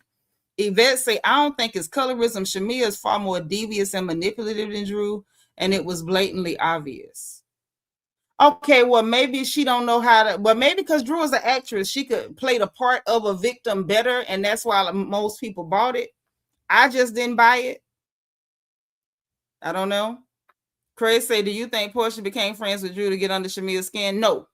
You know what I think? Can I be honest? I think Portia relented and cut Drew some slack on that bull crap because she just got tired of Drew. She knew the easiest way to disarm Drew was just to let her have access again. Drew wanted access. That's why she was chasing around. Talk to me, talk to me, talk to me. I didn't do nothing. Talk to me, you know. And the only way she was going to get that girl to stop playing victim and pretending like she doing something to her was just to be like, okay, you can chase me around again. I'll let you call my phone again. I'll loan you some wigs again. I think she did that to just shut Drew up. And I think that Drew is, you know, pitiful, pathetic enough and slow enough that she was happy for that. Like, I'm sorry. I'm not one of those people that's like, oh, I just, you know, hey, Hun H517, you're new. Welcome. Y'all spam the chat with the word welcome for Hun 517. Let me put my welcome in the chat. I'm not one of those people that's like, oh, I just can't stand Portia because she's pretty. Because there's a lot of people that don't like that girl because she's pretty and she got a cute shape. That's not my problem with Portia. My problem with Portia is that she's a reptile. She's reptilian. But that's neither here nor there, right? But I had to preface that for what I'm about to say. Ain't a woman alive that I want to be around you so bad that I'm going to chase you for crumbs. Because that's what Portia did to Drew. She gave her crumbs. And Drew's so dumb and pathetic. It's like either she don't see it or she just don't have no pride. I'm going to beg you to talk to me. You going to give me your behind the kiss for a whole season. Y'all say what you want to say. Portia repossessed them wigs because we seen what was on Drew's head after she took them wigs back. And then after she cry and beg and chase you down and go to the reunion and won't let it go and just hanging on. She's like, all right, fine, here, take a wig. And that's all it took for her to stop running around crying, being a victim. Oh, I'm so happy I can be around Portia again. Because she threw you a wig. That's all it took. Like, girl, where's your pride? Drew, get up. Yvette say Portia knows the game, and by the reunion, before she knew to apologize to Drew with Shamia, it ran deeper. Yeah, Shamia couldn't get a crumb. To be honest, I think Shamia would have took a wig. Any type of crumb, just give me a crumb so that I got access. And why you would want to be up underneath that heifer that bad, I don't know. I wouldn't want to be up under you that bad. Yes, you pretty, that's nice. Your wigs is the bomb. If I didn't have hot flashes, I would have already got one. Well and good. What the hell? I wish I would catch myself running behind another woman, begging you to be my friend or begging you to let me be around you. I don't think she looked at her like no little sister. I think she did initially. And I think initially Portia took to Drew because Kenya and them was picking on the girl for having them, them animals from PetSmart on her head for wigs. I think that's why she befriended her, because she know what it's like to be picked on by Kenya. And I think she was cool with her until Drew did what she did, trying to be slick, trying to provoke her into saying something so she could say she was bullying her, because I knew that's what it was, and Portia knew that's what it was. But I don't think she liked Drew now. I'm gonna be honest with you. I don't think Portia liked Drew, but I think Drew don't get that Portia's a reptile. Let me say it again before I finish these notes, because we almost done. Drew does not understand that Portia is a reptile. Drew, you're an actress, but you're playing with a reptile. That's how Shamia got in the weeds. Shamia tried to be a snake with a bigger snake. You can't out-snake no snake. You coming in here, you a whole corn snake or a garden snake. Portia is the black mamba. Drew up here playing with the black mamba and don't even know it. Drew, wake up, dum-dum. You chasing this girl because you just got to be around her. She could throw you a wig and you all in. Think about it for a minute, man. If she could stab Nene in the back, not once, not twice, but 3 times. 3 times. After Nene done saved her job twice. After she saved you, socially once. And she done stabbed that lady in the back 3 times. Drew, you a dummy. You the world's, that's why I call her Drew Sadummy. Y'all know I call her Drew Sadummy because she dumb as hell. Drew, you dumb as hell. You doing all that, and all that girl had to do was throw you a wig for you to be like, oh my God, Portia. Miss me with it. Miss me with it. Thank you, Bap. This is what I'm trying to tell you. Drew and Shamia are the same person. They the same person. I don't know why people can't see it. I don't know why y'all can't see it. Carrington say, look at Drew's marriage. She was raised that way to chase people. Miss T say Shamia has done too much. Portia has shown her much grace in the past, but she's had enough. Because I think Portia enjoy people fawning over her and chasing behind her and acting like they, like they could eat a link of her mess. And so I think what y'all are seeing is her giving Shamia grace. I don't think she liked Shamia no more either. For a long time, she was tolerating Shamia because, that fed her ego. You chasing behind me, lapping me up. That's why it was so easy for her to cut the cord, because I don't care nothing about you no way. You know what I'm saying? Thank you. Thank you. That's all I'm saying. Portia liked people running behind her because that feeds her ego. So yes, she could tolerate Shamia all that time. And I think she would have kept tolerating her till last year. She sat on that episode talking about Diane. she probably would have kept just being tolerated. You did that, and that heifer gave you her behind the kiss, and now that's all she got for you. Period. But anywho, so we get past that with the daughters or whatever, and so Portia told him multiple times, stop talking about my kid.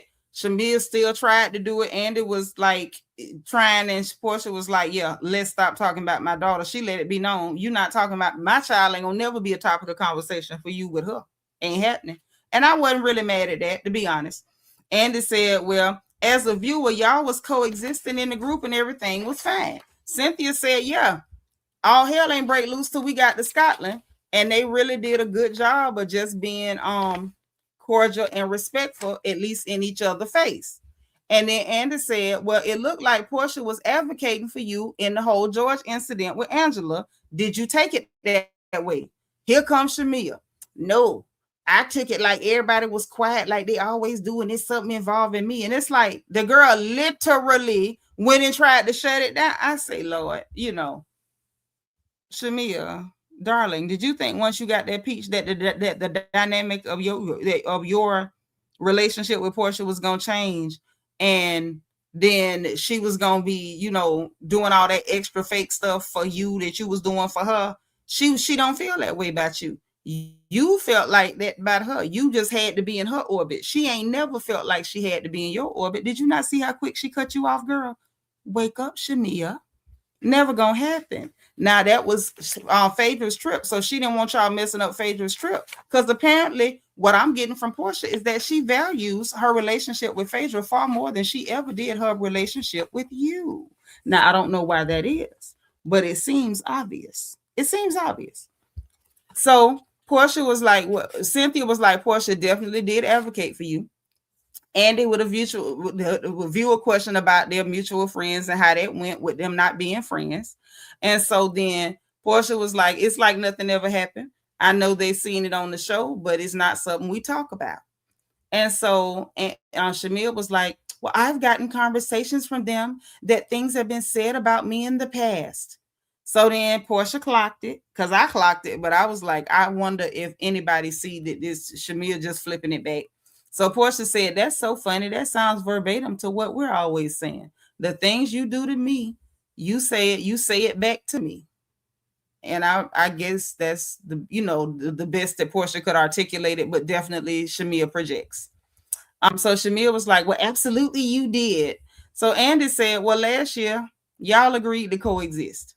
And Portia said, well, there's a big difference between last year and this year. She said, last year, I wasn't closed off against Shamia. I was just like, let me be indifferent until I feel something again. She's always looking at me with endearing eyes because she misses the friendship. I see that I'm not an evil person. So you decide to put them things to the side.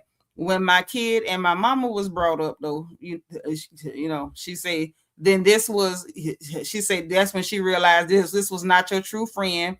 And this was not someone who had your best interest at heart. This was somebody who was possibly there for other reasons. And that's okay too. I had just come to the realization that I would not go back. I would just hope that it's respected.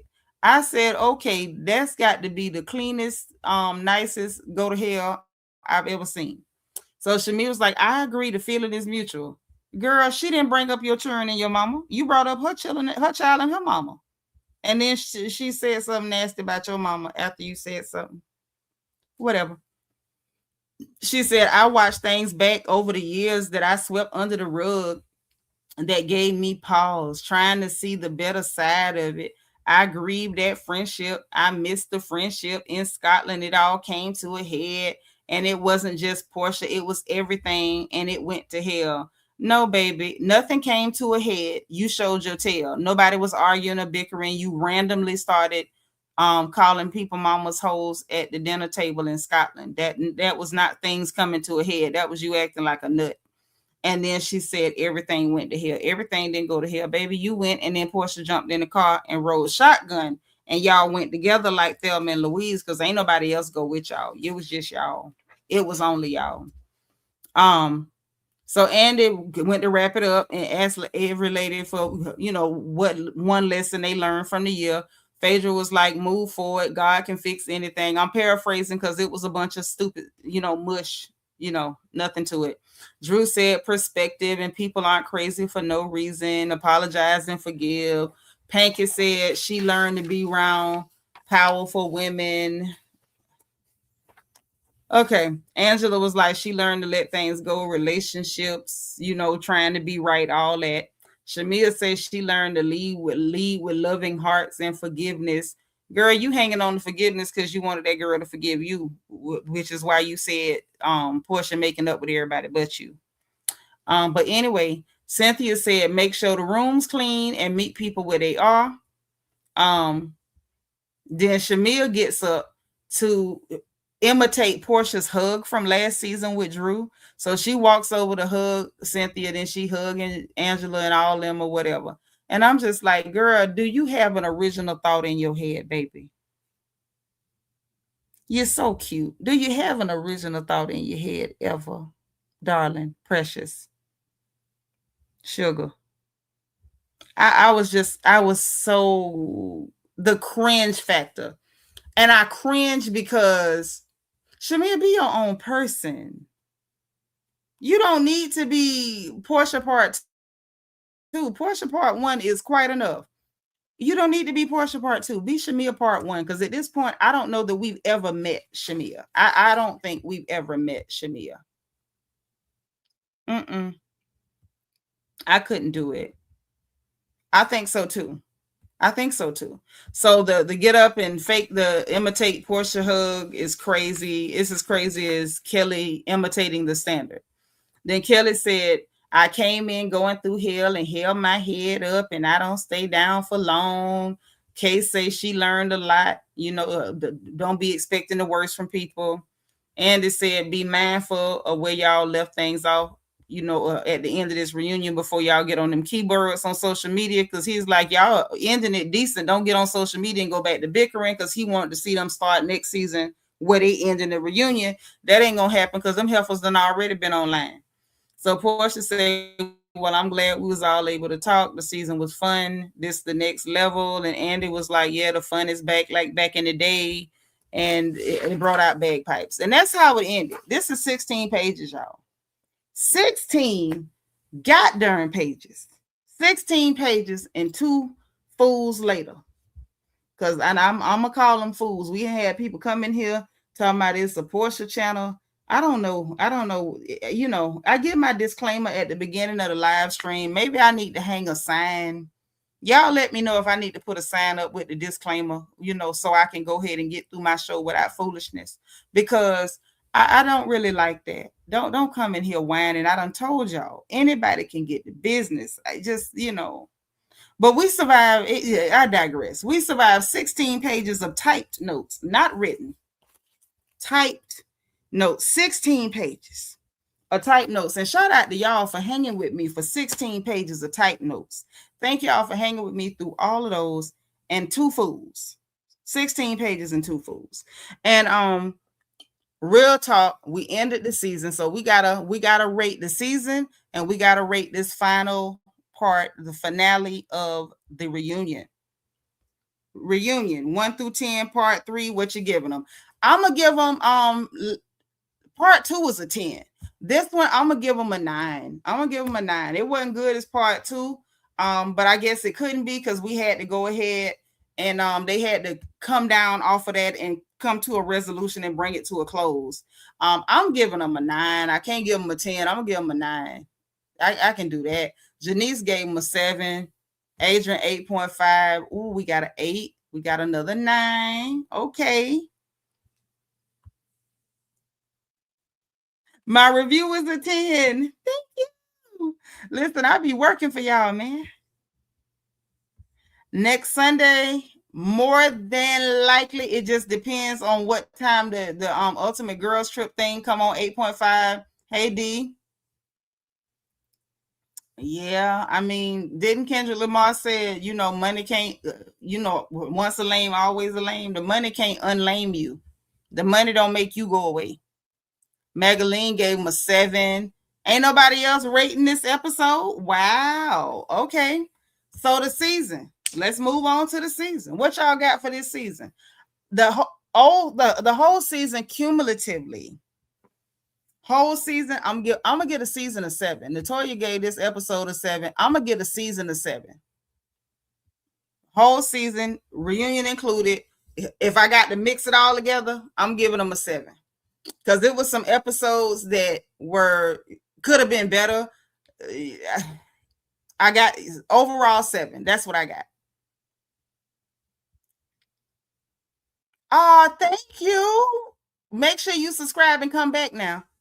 Because I like when folks chime in.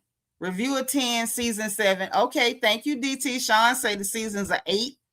Okay, we got a 9. Y'all got my 7. QS gave him a 9. Okay. Deborah Randall gave him a 9. Yvette say overall she gave him an 8. Y'all, we survived another season of RHOA. Georgia Peach hit him with a 9. We survived another season, and y'all know we have sat through some bad seasons. Y'all know season 15 was so bad. I would come in here almost ready to cry before I even did the recaps. It was bad. It was bad. I don't even know how we survived it. Like it was like singing Negro spirituals bad. Like we need, nobody knows the trouble I seen. It was bad. So this one, real talk, much better. Janice say the whole season get a 7 from her. Michelle Gray say 7.5 for this episode, 7.5 for the season. That's fair. Natoya gave him a 6. You got a headache too many times. That's probably because Kelly was screaming. You remember season 15. I had to work hard to make that even palatable for y'all. That's how bad the episodes were in 15. Looking forward to Gerald's chicken and waffles. And hope we could get an elevator ride. Hoping we could ride the elevator to the rooftop seating. Hello. That's what I'm talking about. When Potter Mac coming back. One of y'all check online and see when Potter Mac coming back. Georgia Pete said, if you watch Candace speak on it, she reviewed Pinky. That woman made me turn it. Yeah, I don't like Candy or Pinky real bad. I don't think I can take both of them at the same time. That's a lot. Miss T says season 8, this been fun. Season you gave me 8, this been fun. Thank you for the great reviews. Thank y'all for kicking it with us the whole time. It's been a ride. Vet says Shamia can stop whining and lying and Kelly turn her volume down. I can do another season with this cast. I need Kelly to turn her volume down and then actually have personal story and not just run around squawking at people, repeating, fan comments from social media. I need more than that from her or nothing. Oh, Danya, thank you for my 10, but she said the season's a 7. Yeah, you say the speak on it was insufferable. I can only imagine. Absolutely not. Thank you for listen. Let me say this before we go, because we finna go to bed, honey. We've been in here for 3 hours, 5 minutes, and 42 seconds.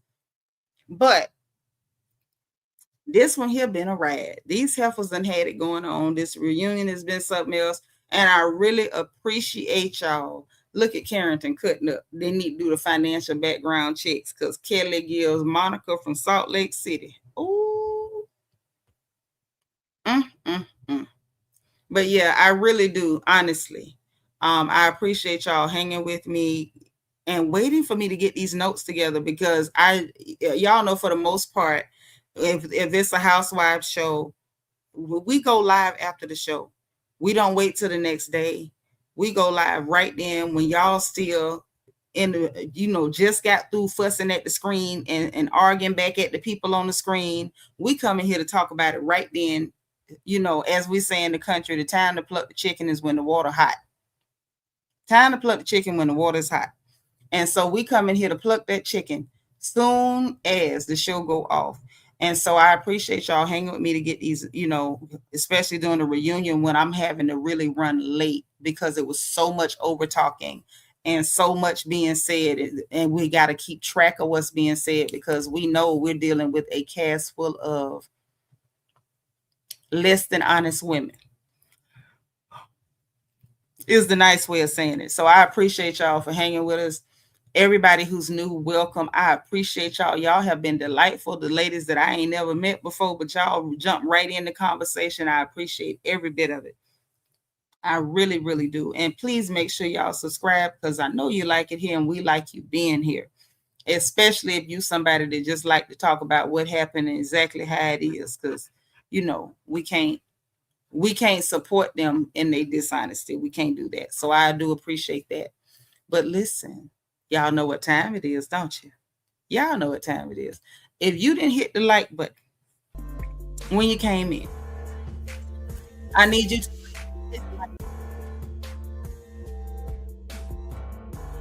click on, so you will know every single time that we go live on this good channel. Okay, make sure you're in Discord if you're not already, because the ladies and the family in Discord, they know when I'm going live way before everybody else usually, and a lot of times the gossip that don't hit the screen is in there. I want to say thank you to Lauren Brown, to Nap Queen New Orleans, to Jones in the house, to Arturo for sending support. I want to also say thank you to Deborah Randall, to Victoria S., to Brandon Martin, to Party Capricorn, to DT, to Yarna, Polly RN. Thank y'all for supporting the stream. Okay, so make sure y'all subscribe if you haven't already. If y'all want to join channel membership and put that crown by your name, please hit the join button beneath the video. Become a member of the RHOA family. There's also a membership link in the description box. Now, also in that description box, we got the link for my book, Little Girl, Big World. It is a survival guide for girls leaving home for the first time. Make sure you get a copy for every little girl in your family.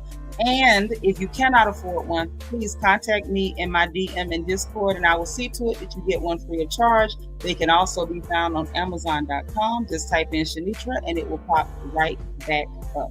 Okay.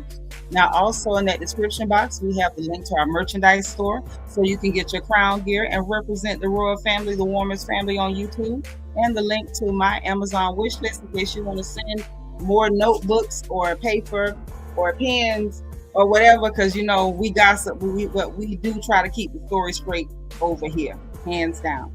So listen, y'all enjoy the rest of your evening. Good night. Say your prayers, sweet dreams. Do not go to sleep without praying, because that's just dangerous. Don't do that. Okay, and remember, when y'all get up tomorrow for schoolwork or your respective destination, remember to be positive and productive. Encourage the people around you and save some energy to encourage yourself. Okay, you got to save something for your baby. And remember, in case nobody else says it to you, as always, God loves you. I love you. And there ain't nothing you can do about it. Talk to y'all again soon, okay? Bye.